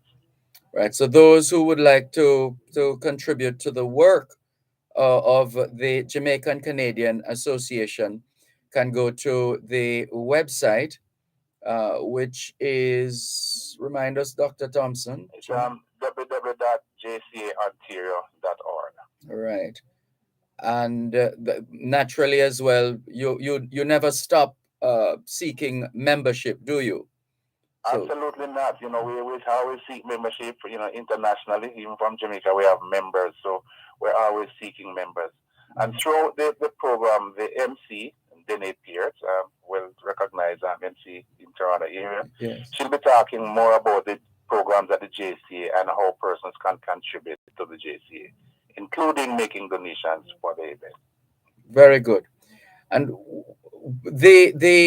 once tomorrow's event ends, is that going to be it for the Jamaican Canadian Association in terms of Black History Month activities?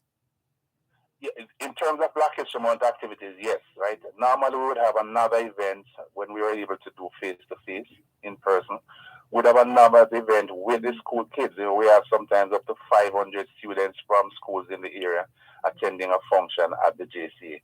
So this year we're just focusing on just the Bonono. So that's it for the Black History Month. But throughout the year, we'll be having numerous other events to celebrate Jamaica's 60th and the JCA's 60th anniversary also. And I should mention that this Black History Month event is a Jamaica's 60th anniversary endorsed event. Very important information there. And the other thing, of course, I recall 10 years ago, Jamaica 50, and you had a bit of a homecoming in terms of Canadians coming home to Jamaica.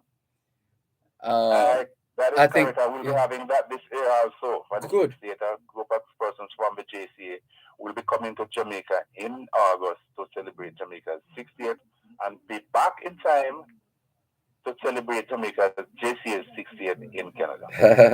Sounds like you're going to be very, very busy, more than you have been so far. And you have been busy because you're still working, although you're retired, in a manner of speaking. That is correct. That is correct, Dervan. Yes.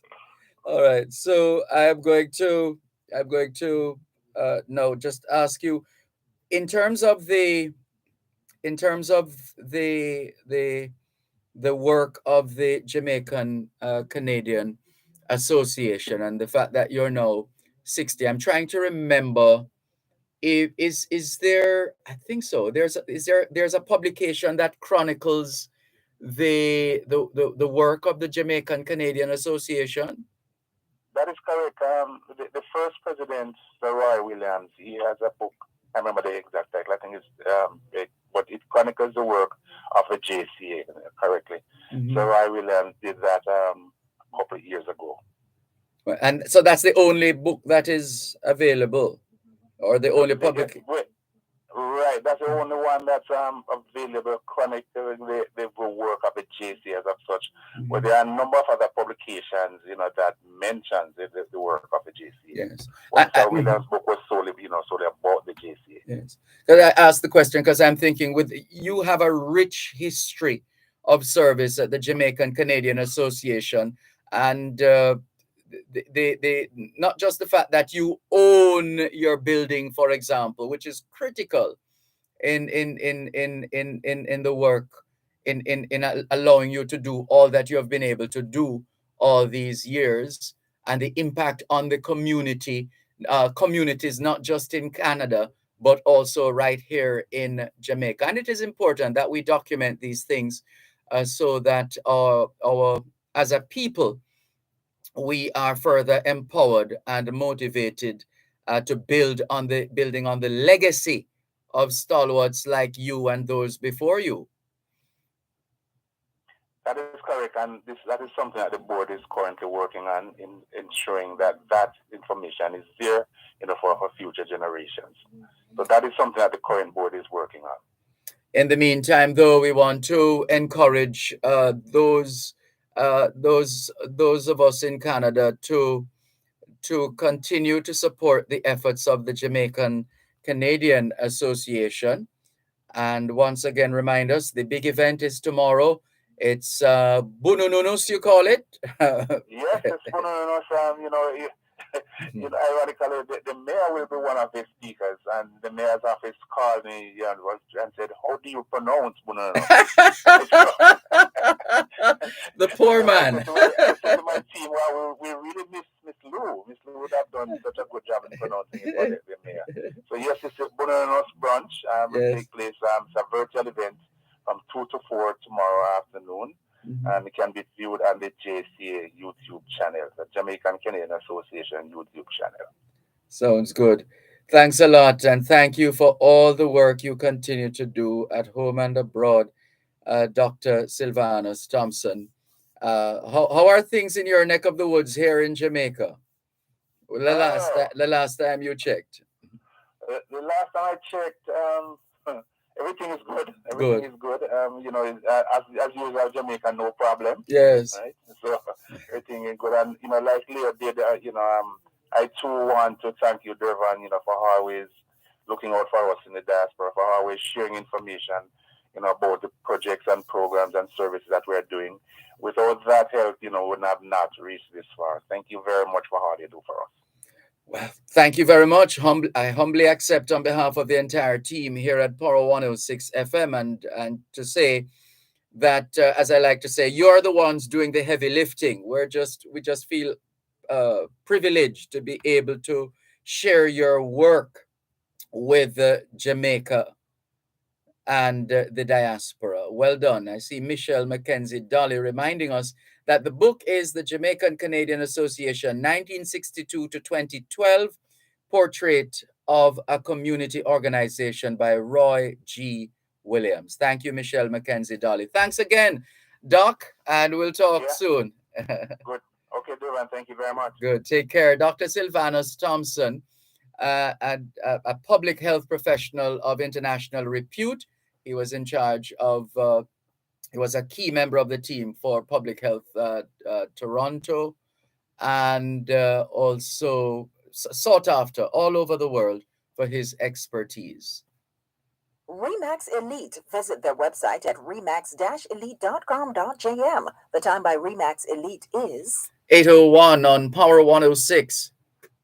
The following is a public service announcement from the Ministry of Health and Wellness. The Ministry of Health and Wellness invites members of the public to attend the vaccination site on Saturday, February 12 or Sunday, February 13 to receive their first or second dose of the AstraZeneca, Sinopharm, and Johnson & Johnson vaccine for persons 18 years and older. Jamaicans 12 years and older will also be offered the first or second dose of the Pfizer vaccine. The following are the sites for Saturday, February 12. Portland, Neville Antonia Park, 9 a.m. to 4 p.m. Kingston and St. Andrew, 9 a.m. to 3 p.m. St. Joseph's Hospital, Doheny Park Health Center, Harborview Health Center, or Fontana Pharmacy, Barbican and Waterloo, 10 a.m. to 5 p.m.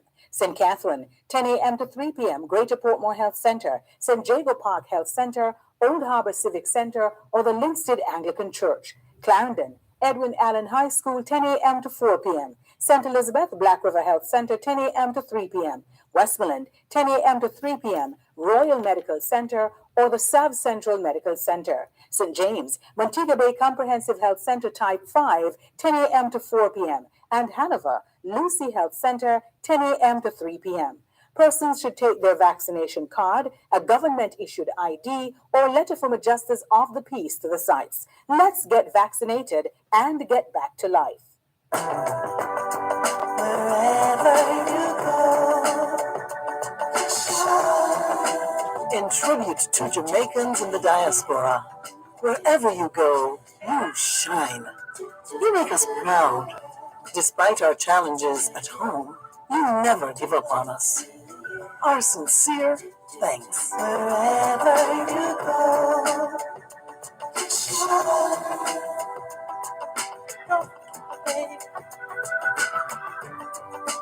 you need to know. Thanks a lot for staying with us here on the Jamaican Diaspora Live Online on Power 106 FM. I'm Dervan Malcolm, and let's say hello and welcome to our guest at this time, Ms. Janine Fastina, founder of Maroon Bubble and Secret Escapes Jamaica. That sounds so enchanting and tantalizing. Welcome, Ms. Fastina. How are you? Thank you. Glorious rise, Dervan. Glorious rise. I'm great. I'm fantastic. How are you, sir? Fine, thanks. And anxious to hear about your journey. I think there's a singer these days who has a song that says, "When I look at where I'm coming from." I don't remember the rest of the lyrics, but I'm just wondering now. When you look back at where you're coming from and you survey where you are now, what conclusion have you come to? I'm just so proud of myself. I'm beaming with pride, and I have such authority and power over myself, and I'm just really proud of myself. My journey has been a long one, like most of us with our stories, but I'm extremely proud of myself. Well, please help us, and as much as you're able to share with us within within good time, uh, your Jamaican heritage first of all, your Jamaican roots. Born in Jubilee, born and grown in Kingston. Oh, we have Attended something in common. But I was born at Victoria Jubilee Hospital too. Anyway, go ahead. Yes, my aunt delivered me, and she was the head of the midwifery department there for many years, 40 years or so. What a I think treat! she's still working. Yes. And just raised in Kingston, went to Duane Park when it was a primary to all age, went to Holy Childhood, and then migrated to the United States to attend college, and have lived in New York since then. What did you study at college? Biomedical engineering. Whoa, that's heavy. I was well prepared, Dervan. I was well prepared. You were well prepared. How so? Yes. My father taught at Excelsior Community College, and he taught chemistry.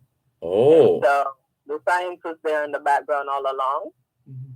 And to what extent have you been bringing to bear your skills on your current vocation?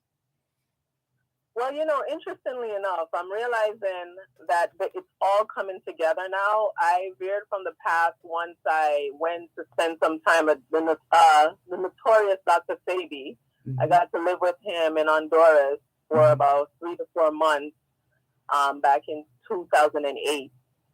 And that changed the course of my career and my life. I ended up studying. After meeting with Sabi, he kind of reignited this feeling, this passion I had hidden for a long time, which was to have something in nature, using herbs, naturopathy, and just being in nature. So he encouraged me, and he said, I should probably go learn whatever it is I was interested in. And I was like, okay, I'm sleeping under my desk in corporate America. Yeah, I turned into like George Costanza, so maybe I should take his advice. So I ended up going to chiropractic school. That didn't work for me. I went to physical therapy school, and I was like, okay, this is getting a little bit closer to it. And I ended up doing massage therapy. And that ended up being my gateway, which brought me into the sphere of wellness. How did you receive that kind of energy? Did you feel as if this was it for you? It all felt like it was the right thing happening at the right time and the right move for you to make? The best thing I can say is I was stumbling along in life. I knew that I pretty much got this degree to satisfy my parents and not really myself.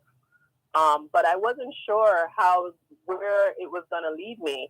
Now, upon reflection, I can see it was my ancestors leading me, because when I graduated massage school, like, I didn't plan on using it. I was just doing it for my own personal life and what I wanted to do in the future, maybe. Like, nothing was clear yet. And upon completion, someone was like, oh, I have a gig for you. Can you fill in for me? And I was like, dude, I don't do this. It's not what I do. And he's like, please fill in for me. It ended up being for a concierge service, and my first client was Kamora Lee Simmons. And then it brought me down this whole road of where I was doing celebrity massages, working backstage in the theater, movie sets. And that wasn't my world. I knew my world belonged in science. So I was like, you know what, maybe I should just stick to this. I am good at it. I do enjoy it. It was the first time I felt fulfillment, in service. And that it kind of fed something in me. So I said, let me join with this wellness group that was on Wall Street, and with a bunch of chiropractors, physical therapists, a podiatrist, osteopath surgeon. And it was a wellness practice where we worked on people in corporate America, going to their offices, having corporate health fairs. And that's where I practiced massage therapy for about 7 years until my migration to Jamaica. Well, let's go there. I mean, there are so many people who have made it, and they shake the dust of Jamaica off their feet, and they never to return, or whether to just bat an eye or otherwise. What did it for you? What took you back to Jamaica. Some people might be saying, "Are you crazy? Why do?" Oh, I heard it. I heard it from my own family members. The only person that didn't really discourage me was my father. Because let me tell you, Dervan, when I came to America, I literally cried every single day for go home. And I don't know why my parents never sent me home. And I was so young, I didn't have enough confidence, so you can jump on a plane. Or when I did finally get to go back at 18, like it was with family, so it wasn't the same experience. And then I started venturing out and traveling around the world. And I was like, but I'm going all around the world and all I want to do is just go home. So I just started creating my own networks and started coming home like every year. And then it turned into I came home twice a year. And then I was like, you know what? I need my own piece of land. I don't want to live around my family. I want to create my own identity here and like figure out something, because something was clicking within me. I've always yearned for Jamaica. I'd always yearned for the sea, for the mountains. There was something always calling me. And when I left Jamaica, no matter what, that's me. It's embedded in me. And there's an Ernest Smith song, Jamaica Calling. I don't know if you know it. You perhaps could check it out. Look it up. Jamaica calling me, and I know I'm going to stay. And it talks about nature and so on and so forth. So yeah. So now, how was that like? Sort of settling or resettling, however you look at it, in the land of your birth? It was difficult because many people didn't really understand what I was doing. They were confused as to why I would want to return. That was the first thing, and I got sick of explaining. So at some point, I just acted like I wasn't Jamaican. When I was in Jamaica, anyways, nobody thought I was from Jamaica. All my life, they would ask me where I'm from. So it was the one thing about me. I never felt like I fit in anywhere. But within me, I knew I was supposed to be in the mountains. So I just started to look for land. I wanted to be away from anything that was familiar to me. Part of it was I did get this dream, and I kind of made a pact, and I know it was an ancestor, that I would return if certain things were helped, right? And then all of a sudden, everything started working out. 7 years I looked for land and it didn't work. And then eventually I found the perfect piece of land in the Blue Mountains. Like it was like a childhood dream coming true. And I was just like, this can't be real, but it really was real. And to this day, when I go to the salon to get my hair done or take the children, people are shocked that I live off grid in the mountains of Jamaica. They're like, what do you mean you don't have no fridge? I was about to ask you to spell that out for us, but you're doing it now. Go ahead. Yeah,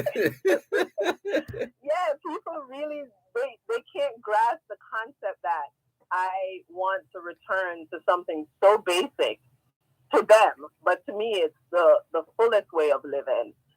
Because the stresses that I encountered in like living abroad, I just knew that wouldn't be the future that I wanted, not only for myself and for my children. And then witnessing the way the world was changing, I knew I didn't want to be a part of their change. So something within me and everything was happening in divine timing. So I'm like, this is not a mistake, Janine. Like, pay attention. And then all of a sudden, mentors appeared. All of a sudden, like, people helped me build, like, strangers. Let me tell you, I don't care what anybody says. My Jamaican men, I love them because the men of the community of where I am, they stood up for me. They showed up. They helped me build my cabin. They brought 650-gallon water tanks. They run the electricity from the generator. They run water pump. The amount of work for them, they could have never, ever, ever paid them. And I just want to show such gratitude. Sometimes I'm in my cabin and I'm looking out on the hills and all I can do is just bawl. Because, like, how can, like, the place that I love so much that everybody's telling me to fear is showing me so much love. And so, yeah, everything I know is just divinely timed and working out the way it's supposed to. I've had some trials, but it's worth it in the long run. Everything is worth it. Remarkable. And now let's come to Maroon Bubble and Secret Escapes J.A. How did give us the 411. So Maroon Bubble is the concept that I've had. This is what kind of Sebi inspired within me. So as I spent time with him, the one thing he was missing, I thought, was like that feminine, like, touch in his space. But his space wasn't for that. His space was about herbs. and like healing people who had terminal illnesses. I wanted a space to create safe spaces for people of color, specifically Black people within the diaspora, because one of the things, like, I just wanted a space for us to just be. That was one of the things that I couldn't find in New York. It was always I needed to be prepped in some way, whether it be psychologically or physically, like in order to be quote unquote presentable for other people. So I wanted this opportunity to create safe spaces for women and children and men where they can come in nature for All right. healing. One moment, please. Tell us after the break how you set out to achieve this. The government is restructuring the compensation system to make it fairer and simpler. The compensation project is being led by the Transformation Implementation Unit, the TIU. The time by the TIU is 8:15 in the morning here at Broadcast House 32 Lyndhurst Road, Kingston 5, St. Andrew, Jamaica, which means it's 4:15 p.m. in Mogadishu, Somalia. This is Crime Stop. How may I help? You know them birds are illegal gun, but we know what them know say a military. Don't worry, sir. Crime Stop is privately funded and run by the PSOJ. Everything reported here is anonymous. It's just like you're invisible. What about the reward? We provide cash rewards for information that leads to an arrest or recovery. We'll stash the cash wherever you like, so nobody will ever find out. All right, me tell you. Make the call. Crime Stop 311. Solving crime pays.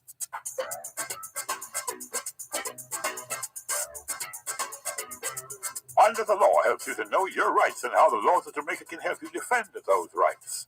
We've been doing it for 50 years. That's right.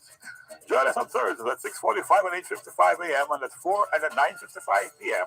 Compliments of the Jamaica Council for Persons with Disabilities. Educating, advocating, empowering. Under the Law, Thursdays on Power 106 FM.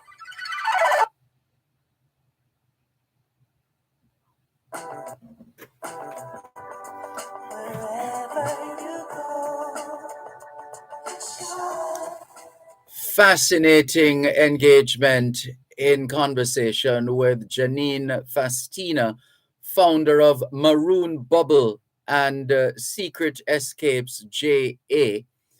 And Janine, before you pick up where we left off at the break, surely there must be at least one book coming. Once I've yes, in the future. Yeah. But I have to complete I have certain assignments I need to complete first. But yes, I'm definitely thinking about that. Everyone is asking me that, actually. Absolutely. So let's talk about getting this Maroon Bubble and Secret Escapes JA going. So Maroon Bubble is located in Portland, and the concept is creating safe spaces for Black people where we can focus on healing and different wellness modalities based out of like Afro-Caribbean, like indigenous healing techniques. So I think it's my own coin thing of like traveling to Ghana, having worked in the wellness and the beauty industry in New York, and just even the medical part of my background, fusing that with the herbs and the different traditions of my Maroon heritage. And the stuff that I'm learning now being on a 15-acre off-grid farm. Mm-hmm. And so now, for those of us who want to experience Maroon Bubble and the Secret Escapes JA, where do we start? Well, that is the thing. So Maroon Bubble was slated to start building before Corona, and Corona kind of thwarted it. Mm-hmm. And I had another space that was meant for the production because part of the concept was going to be farm to table food. So I have this like 15-acre farm space. So when that happened with Corona, and here I am with my children in Jamaica, we then went to the production space, and that's what became Secret Escapes. And that is like an eco camp where we have cabins and teepees, and we also have the food forest there.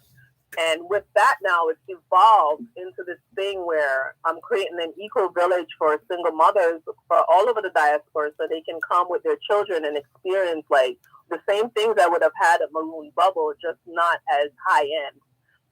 And it's like closer, more grounded in nature. And I would have never known this was going to happen. I'm thinking this is the way my ancestors led me. And it's ended up being a movement. And like a lot of people internationally are now reaching out to me. So we're actually beginning our retreat in March, and we're fully booked until the first week of July. Whoa. So, Impressive. Look, we're going to need more time with you. We're a little pressed for time today. Sorry about that. But no worries. but we definitely want to talk with you again. Of course, you know, we have a weekday program as well, both sides of the story of Jamaicans at home and abroad. So we'll schedule a follow-up interview for both sides. In the meantime, though, how can people connect with you, Janine Fastina? I think the best way, and I can't believe I'm saying this, I'm now on social media. That would be on Instagram at Sovereign and Off Grid. And that's everything. TikTok and Instagram. Sovereign and Off Grid. Correct. So we have to first of all be able to spell the word sovereign, right? SOVEREINIGN,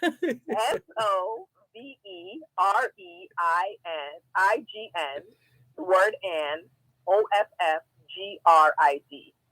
Sovereign. Meaning supreme power. Yes. And off grid, because Correct. you are. Indeed. In other words, well, God, we could read into that so many more dimensions. You are an enigma. Jeez. We're going to reschedule, but for now, thank you so much for sharing your story with us on the Jamaican Diaspora Live Online. We'll be talking again pretty soon. Thank you so much for having me, Dervan, and have a blessed and beautiful day. Same to you and yours. Take care. Bye-bye. Bye-bye. Janine Fastina, founder Maroon Bubble and Secret Escapes JA in the hills of the Blue Mountains. She found that place. Can you imagine? In the Blue Mountains, and left all the fancy New York and whatever else to come back home to the land of her birth. What a story. Well done, Janine Fastina. We're moving right along.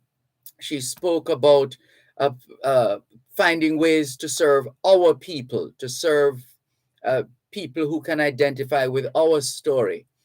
And that's going to take us now to Rick Nugent, president of the Jamaica Association of Maryland, as we continue our focus on Black History Month activities, plus importantly, the efforts to exonerate Marcus Garvey, to pardon Marcus Garvey, for the U.S. government to pardon Marcus Garvey. Rick Nugent, good morning to you, sir. Thank you so much for joining us. How are you? Good morning, Dervan. Nice having to be here. Good to have you on board. The Jamaica Association of Maryland naturally would have an interest in any movement towards the exoneration of Marcus Garvey. What kind of effort has the association made so far, and what's the plan going forward to demonstrate your support for the U.S. government pardoning Marcus Garvey? Most definitely, Dervan. The Jamaican Association have been supporting the effort for several years. And this year, it's so important. You know, this is Black History Month. And we're urging all our members, supporters, and friends to go ahead and sign the petition, you know, to exonerate Marcus Garvey. This is a posthumous pardon. And so we're reaching out to everyone in Baltimore. I recently was on a local radio station and trying to, you know, continue the global effort in exonerating Marcus Garvey. So these are some of the things we're doing. And so again, it's a continuation. You know, it's not just today and tomorrow. We will be doing it all of this month. Mm-hmm. You know, it's 30 days that we need to gather these signatures. We're looking for 100,000 signatures. So listeners, you heard that. That's the target, to get 100,000 signatures from those of us who support the exoneration of Marcus Garvey, for the American government to clear Marcus Garvey's record in terms of criminal record, right? That's the tag that is there with respect to what they call mail fraud. That's what they called it at the time. And as it turns out, it was a deliberate attempt to smear and besmirch and otherwise discredit his reputation and everything else with it. What kind of traction would you say is this movement getting so far? What are you hearing? What are you seeing? What are you reading? What are you experiencing as far as this move to exonerate Marcus Garvey is concerned? Well, this global movement is so powerful. Yes, people are talking about it. It's about time. You know, the awareness is that Marcus Garvey was innocent. He's a victim of, you want to say, blind justice. You know, why? In those days, you know, they would do anything to pull Marcus down. He was just too influential, too powerful. But people are saying, this is it. We're going to go for this. And this is in all the continents. You know, it's all over the world. This is not just a U.S. Effort. Yes. And with that, I think we can make that 100,000 signature that we need. And of course, people are saying, well, our children to come, grandchildren, you know, down the road need to know the facts. So we need to clear our first national era. When I say we, Jamaican, is our first national era name. Yes. And that's the objective. But people are very optimistic about what we're doing. Mm-hmm. And I can tell you, a lot of people out there is showing certain efforts that can accomplish what we're looking for. And I would imagine, being so close, you're in Maryland, you would be aware of what the Jamaican Nationals Association of DC are planning in terms of that fireside chat, that Black History Month virtual celebration, looking at the contributions of the right excellent Marcus Mosiah Garvey. That's correct, and that will be on Sunday, February the 20th. That's next week, Sunday, the 20th. That's yes. Right, next week, Sunday. Mm-hmm. Yeah. But I just want to share some information. Sure. What's going on? Yes. Yeah, I'm going to share this information. You want to learn more? Yes. And to visit, you need to visit Justice and the number 4 Garvey.org. Right. Justice, mm-hmm. the number 4 Garvey.org. So that's for those of us who want to register our support. We want to declare our support for the exoneration of Marcus Garvey. The website is, give us that website address again, Rick Nugent. Justice for the number 4 Garvey.org. That, again, listeners, it's justice for, as in the number 4, justice for Garvey.org. Justice for Garvey.org. And how? If you need further information, I can also sure. give you a number. It's area code 202-349-1498. All right, let's get that again for the record, just in case someone is scrambling to find pen and paper. So the number to call if they have an interest, if they want to demonstrate their support for the exoneration, the pardoning of Marcus Garvey. Let's go with that number again, please, Rick Nugent. Okay, it's 202-349-1498. 1498. That's 202-349-1498. Well, you've given us more than enough information that we need. We now need to act and to spread the word and to cause it to go viral, as they say in social media terms these days. That's correct. Rick Nugent, we know of your work. You are a stalwart. You are a key member of the Jamaican diaspora. We salute you for the advocacy. Keep up the advocacy. And we look forward to getting an update from you at some point during the rest of this Black History Month on how those efforts are going. Thanks for such fine compliment. And it's nice talking with you again. Same here. You know, we had quite a few interviews over the years. Yes. So, yes. It's always a pleasure. Same here. Thank you so much. All the best. Take care. You too, Dervan. Bye-bye. It's been a pleasure. Rick Nugent, president of the Jamaica Association of Maryland, lending his voice to the growing movement supporting the exoneration of Marcus Garvey, asking for the pardoning of Marcus Garvey from what is now known to have been charges, as we say on the streets, charges that have been trumped up to essentially discredit the work that he was doing. More in a moment. Importers, provide proper invoices for customs when presenting goods for examination. This could prevent delays during clearance. The time by the Jamaica Customs Agency is... It's still 8:30, technically speaking. If you want it to go down to the granular level, 4, 3, 2, 1. It's now 8:31. Shop at Stewart's Hardware and Home Center for your business and home improvement. They offer plumbing, electrical, paints, lawn and garden, lumber, cement, and all your remittance needs.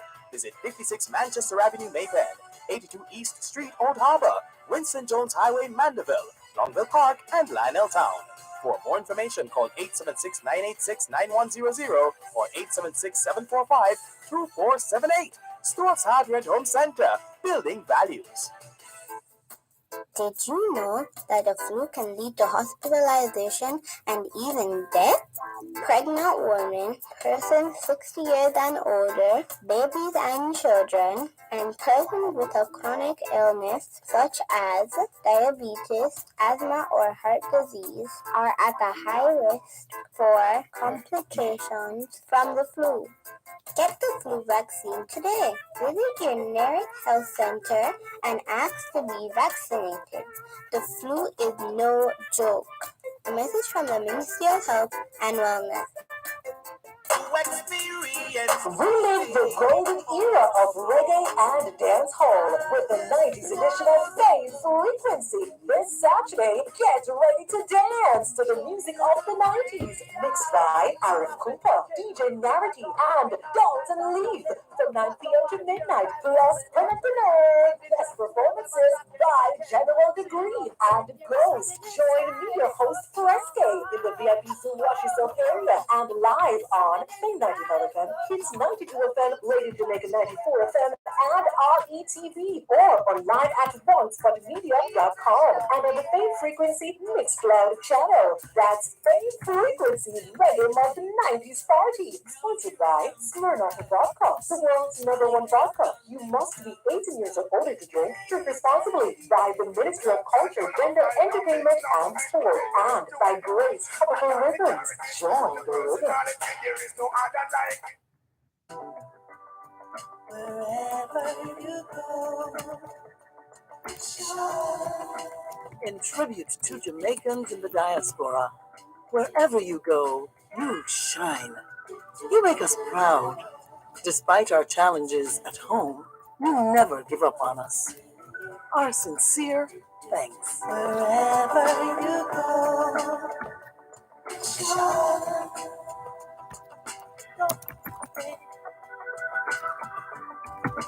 you need to know. Thanks a lot for staying with us here on the Jamaican Diaspora Live Online on Power 106 FM. I'm Dervan Malcolm. We're just about in the middle of Black History Month and Reggae Month. And activities this year, very significant in more ways than one, because this is the year Jamaica celebrates 60 years of independence. And there are activities, COVID-19 notwithstanding, there are activities globally to celebrate Jamaica 60. And in the moment, it's all about Reggae Month. And Jamaica's Consul General, based in Miami, Florida, Mr. Oliver Mayer, wouldn't miss it for the world, so much so that he's creating and continues to engender an environment in which he's trying to replicate what is happening in Jamaica. I'm sure he would rather be in Jamaica celebrating Reggae Month, but he gets to enjoy the best of both worlds in a manner of speaking. Mr. Oliver Mayer, how are you, sir?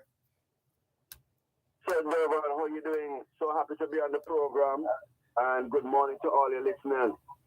And thank you very much on their behalf. And how has Reggae Month been unfolding so far in Florida and elsewhere across those, I believe, 13 states that you have responsibility for? Well, Dervan, we're so happy for what's been taking place so far. Last week Sunday, we were with Third World. Third World, it was a free concert. Yes, I was watching that online. That was quite something. It was amazing. Yes. A lot of persons have been talking about that, one of the best concerts that they have seen from Third World. And, we celebrated Bob Marley, Tony Rogers. Excellent. It was, and then Dennis Brown.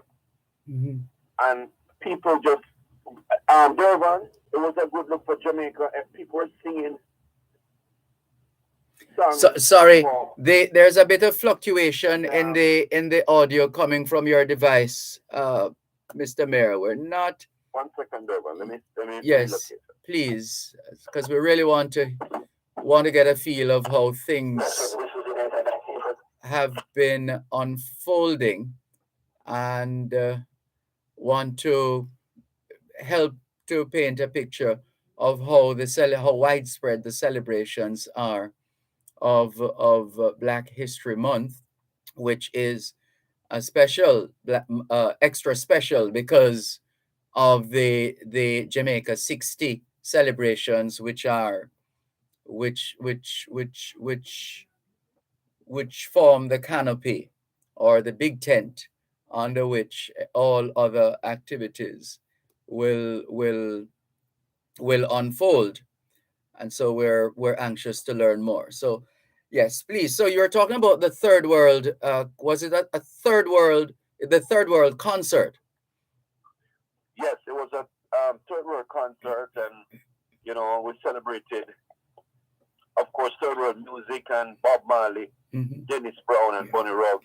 Right. And it was amazing. And yes, because with Bonnie Ruggs, this is what the eight years since he died, I think. That's correct. Yes. Mm-hmm. That's correct. It was really a good look. I want to thank the mayor there, Josh Levy, for his support. He's done a number of concerts supporting reggae music. He's not Jamaican, but he's certainly somebody who's committed to our music, and it was great to establish that alliance with him. And we're going to be, there's a lot of movements taking place now in terms of clearing Marcus's name. Our first national hero, Right Honorable Marcus Muzaga, clearing his name. Yes. We're going to be having, it's the first time I'm announcing this publicly. I think I'm now 99% sure it will happen. We will be having Ashe here in South Florida. I haven't heard much from Ashe in a while. Goodness. Yes, they've been a little quiet. And trust you to wake them up. Yeah, they're such a dynamic and vibrant group, and we will be celebrating Garvey, Marley, reggae, and Jamaica, and that takes place on March 3rd. Mm-hmm. And we will be also using the opportunity to thank the Rasta community for their work over the years, both in keeping the message of Garvey alive, as well as their significant contribution to reggae music. So that takes place on March 3rd. So even though it falls outside of... I was going to ask you about that. Go ahead, please. Yeah, it falls. But we're treating it as a reggae month brought up, because that was logistically the only time we could get them up and work out the time with the theater in Miramar. Fair enough. So that will be taking place.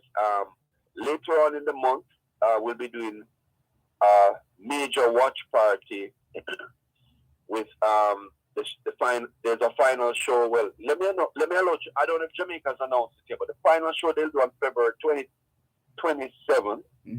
We'll be having a big watch party, inviting the entire community to come out and watch all the big names, Barry Hammond, Master Griffiths, etc. What? Yeah, man. We'll be having the community come out and watch and support. And Julie Mango will be here with us. Oh Lord, she's hilarious. She's hilarious, you know. So and Dervan, next week Thursday we will have our usual citizenship ceremony. Yes, we haven't heard about one of those in a little while. Do you still have a trailer load of, to borrow an expression, a trailer load of people wanting to become Jamaicans, wanting to get Jamaican citizenship? That's correct. We in fact, at this ceremony we'll have over 270 newly minted Jamaicans. Whoa! We will welcome into the family. Nice. So it's going to be another special moment, and Graham Morgan has already will be contributing an item for the program, and of course we'll have the Talawa Mentor Band, Steve Higgins, and we're coining it Back to My Roots, based off of Lucky Dube's song, and just celebrating our newly minted Jamaicans as they come in and welcoming them to the family. And we will be using this with, of course, recognizing Reggae Month and Black History Month that takes place on the 17th. So you use the opportunity right there and then to just immerse them further into the Jamaican heritage, Jamaican culture. Excellent. How can will we be able to watch? Yes, we'll be streaming all events, Dervan, and persons can like our page, the Consulate General of Jamaica. Hold on, we lost that. The Consulate General of Jamaica. Miami. Okay. Page on Facebook. Just like the page, and what we have been doing, Dervan, is we have been streaming all our events. So even if, or most of them, so even if you missed it, you can always go online and find it. And find it. Oh, nice. So persons can look forward to that. The last thing I want to mention quickly is on the 22nd of this month in February, we'll be having an investment forum, and we will have we'll be talking about investing in Jamaica now. We'll have Jampro there, the Ministry of Tourism. And we will also have Abiba Lewis of Inner Circle. He's the son, one of the young sons, and we'll talk about the business of reggae music in of course, keeping the Reggae Month theme going alive, and persons can come and also hear about investing generally in Jamaica. So we're looking at the business side of things as well, and of course this will be streamed. So even if you can't physically be there at the event, you can watch it from wherever you are around the world. Take the information, it will be great information, and just continue to engage and act on the information that is provided. And in all of this, I saw a message earlier this morning from Charlton Chance of the Dintil Technical High School Past Students Association Florida chapter.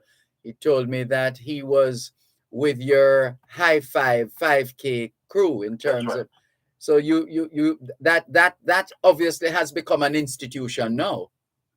Definitely, Dervan. In fact, I'm actually from the park now, the Vista View Park, where we have a host of Jamaicans in the community and from other nationalities walking, being led by Daniel England, who is the coach.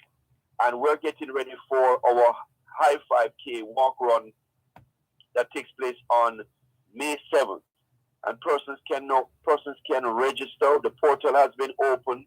In fact, we have already over 100 persons registered for the 5K, and you can do it physically by coming to the regional park in Miramar, or you can register and do it virtually. So anybody around the world listening to your program, because we know, Dervan, you cover the entire diaspora. Oh, you're very kind. Let me allow you to finish right after this break. One moment, please. You're listening to Power 106 FM. The time is now 15 minutes to 9 o'clock in the morning here at Broadcast House 32 Lyndhurst Road, Kingston 5, St. Andrew, Jamaica, which means it is 4:45 a.m. in Anchorage, Alaska. Shop at Stewart's Hardware and Home Center for your business and home improvement. They offer plumbing, electrical, paints, lawn and garden, lumber, cement, and all your remittance needs. Visit 56 Manchester Avenue, Mayfair, 82 East Street, Old Harbor, Winston Jones Highway, Mandeville, Longville Park, and Lionel Town. For more information, call 876-986-9100 or 876-745-2478. Stewart's Hardware and Home Center, building values. The classroom is now open. Our children are getting back to the things they love. When they get home from school, help them to keep the family safe from COVID-19. Remind them to immediately wash hands using soap and water.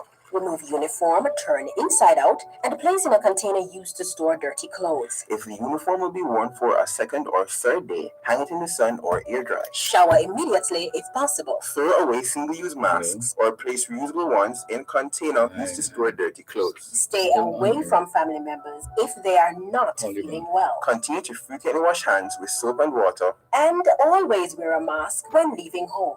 Let's get back to the things we love with the people we love. A message from the Ministry of Health and Wellness.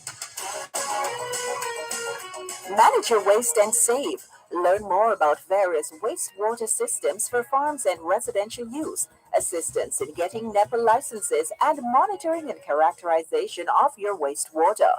Tune in to Real Business this and every Tuesday at 10 a.m. for Manage Your Waste and Save. Brought to you by the Scientific Research Council Wastewater Management Services. Environmentally conscious, responsive, and solution-oriented. That's Manage Your Waste and Save. Listen to every Tuesday at 10 a.m. during Real Business, right here on Power 106 FM. The following is a public service announcement from the Ministry of Health and Wellness. The Ministry of Health and Wellness invites members of the public to attend the vaccination site on Saturday, February 12 or Sunday, February 13 to receive their first or second dose of the AstraZeneca, Sinopharm, and Johnson & Johnson vaccine for persons 18 years and older. Jamaicans 12 years and older will also be offered the first or second dose of the Pfizer vaccine. The following are the sites for Saturday, February 12.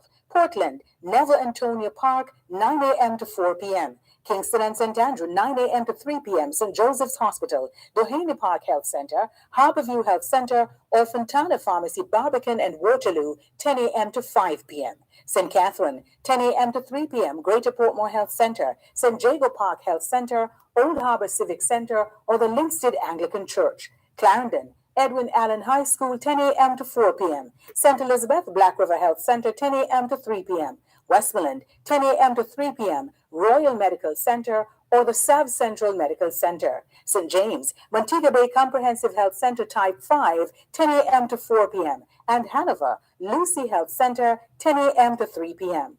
Persons should take their vaccination card, a government-issued ID, or letter from a justice of the peace to the sites. Let's get vaccinated and get back to life.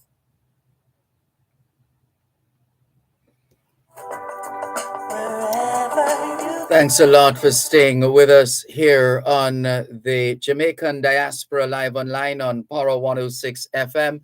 The final segment, just before we go to our guest waiting in the wings. Let's wrap our conversation with Jamaica's Consul General in Miami, Florida, Mr. R. Oliver Mayer. You were about to tell us. Well, you started telling us about the High Five 5K, and the fact that we can do it either physically in person or virtually. That's correct. Dervan, persons can register at www.jamaica-5krun.com. And if you don't get all of that, you can again just visit our Facebook page and for further information. And the link is open, the portal is open. We have over 100 persons registered so far, and already the buzz is building. So we're ahead of where we were last year. And last year we had over 700 persons who participated in our walk run, and all the proceeds that we get, Dervan, go towards the Adopt a Clinic program in Jamaica. I just came back from Jamaica a couple of weeks ago, where we adopted the Riversdale Clinic, and the community was so receptive. They were out there in their numbers, and persons really appreciate the support, and we'll continue our support of healthcare in Jamaica, especially at the community level. So, Dervan, I want to thank you, and I hope you can come up this year to be a part of it. So let's talk about how we can make that happen. But we have to have the diaspora man, radio man, media man. You're very kind. Cousin joining us here for a walk for the first time. Yes. Good. So thank you, Dervan, for everything, and all your listeners, everybody can support. It's an excellent initiative, and it's with everybody in the community coming together, working together. No excuses, just getting it done, and ensuring that we keep our health at front and center in whatever we do. Sounds good. Well done. Thank you so much. We'll talk again soon, CG. All the best. One love. Take care.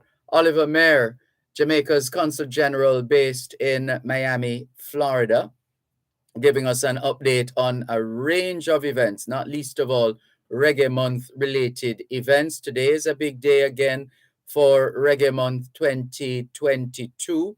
Ken Booth at 6:05 this evening.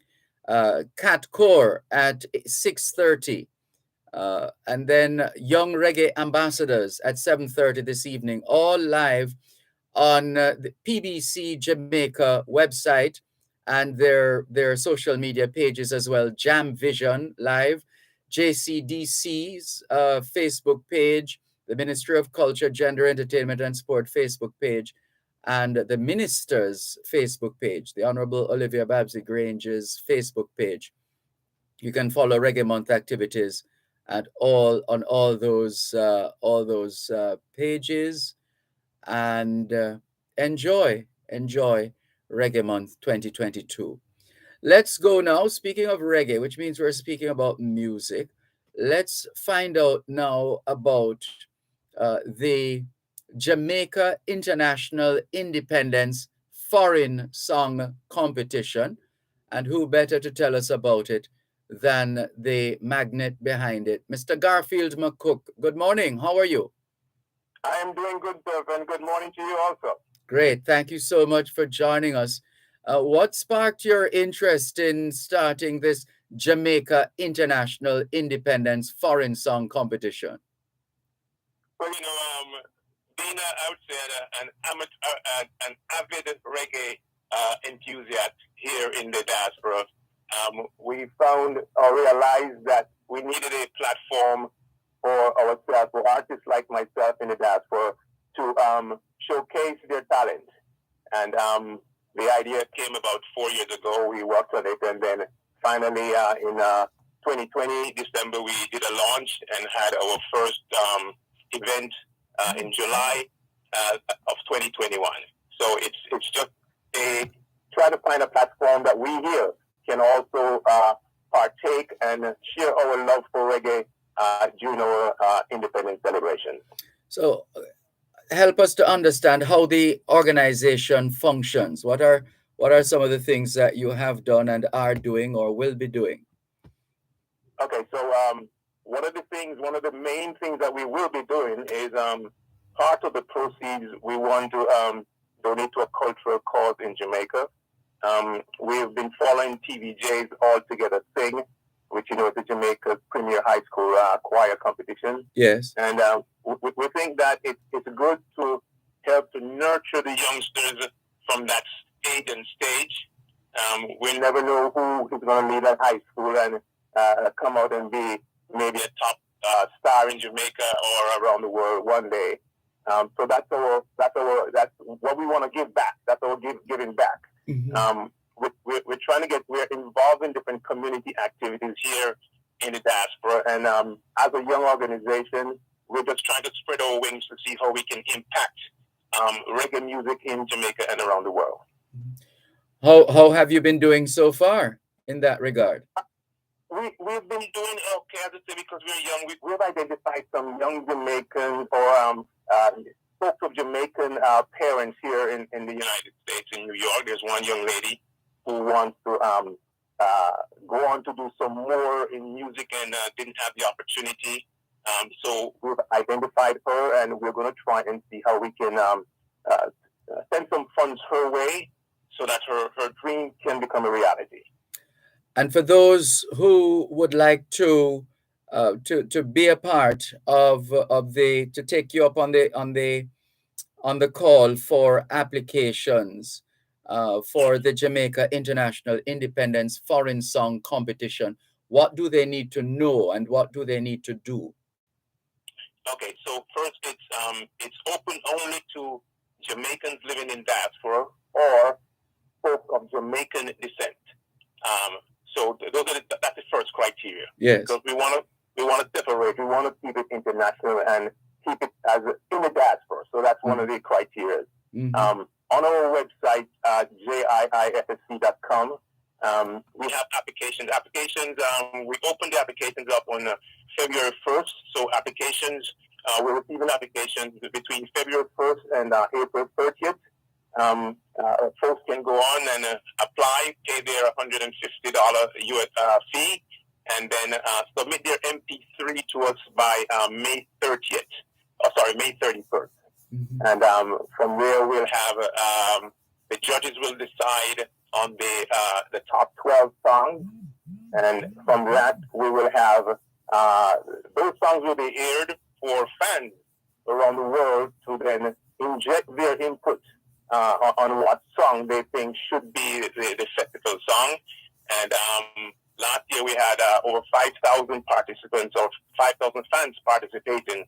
So we're anxious and excited and looking forward to 2022.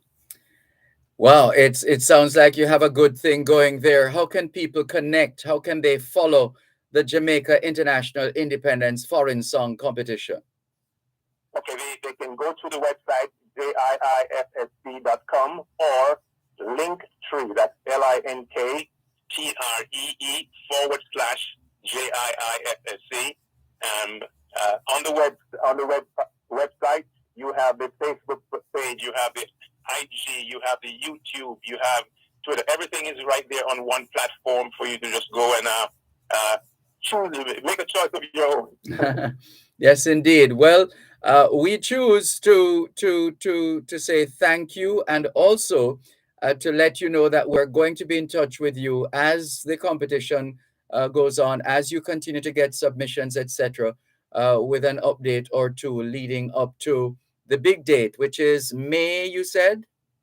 Well, May 31st is when the deadline ends for entrance, but this year the annual event is going to be on July 30th. We're trying to make it the last Saturday in every July. So it's going to be annually the last Saturday in July. And this year we have identified a forum which is going to house about 400 people compared to last year when we only had 70. Got you. Sounds like a lot to look forward to. We'll be in touch and keep our listeners abreast of developments in the Jamaica International Independence Foreign Song Competition. Well done, Garfield McCook. Thank you so much for joining us. All the best. Thanks again, Dervan, for having me. It's been a pleasure. Take care. Good. And just before we go, well, we shared with you the information a while ago. Young Reggae Ambassadors Rewind. This evening at 7:30, performances by Runkus, Samori Ibamar, Siobhan, Jay Summer, and the Outlaws and all backed by the Rough Cut Band. MC Christopher Johnny Daly. And as we said, Kat Core will be on in the Reggae Conversation series at 6:30 this evening, and Ken Booth in the Reggae Studio at 6:05, and all Eastern Time, Eastern Standard Time. So that's Jamaica Music Conference, 5 p.m., Reggae Studio Ken Booth, 6:05 p.m., Java Vintage Concert Rewind, 6:50 p.m. You just go to PBCJ or PBC Jamaica, Jam Vision, JCDC's Facebook page, the Ministry of Culture, Gender, Entertainment and Sport Facebook page, etc. We're out of time. Can we thank all our guests? Thank you so much. Thank you to our guests. Thank you to our production and technical team behind the scenes, Chandel Forbes and Silly Spinnock. Thanks to you, our faithful listeners and viewers all over the globe, for making it the Jamaican Diaspora Live Online. All things being well, the Jamaican Diaspora Live Online returns next Saturday. In the meantime, we see a message here from Maxine Osborne telling us that the Atlanta Jamaican Association, Inc., is inviting all to their monthly meeting, February 12th. Oops, that's today. Oh, dear. Check out the Atlanta Jamaican Association. We're out of time. Thanks, everybody. Take care. Power 106 FM just presented the Jamaican Diaspora Live Online. 106 FM. The time is now 9 o'clock. Just great music on 106 FM.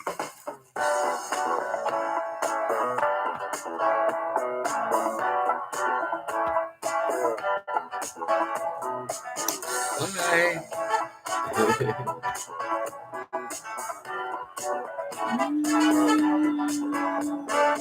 Love don't always make it right.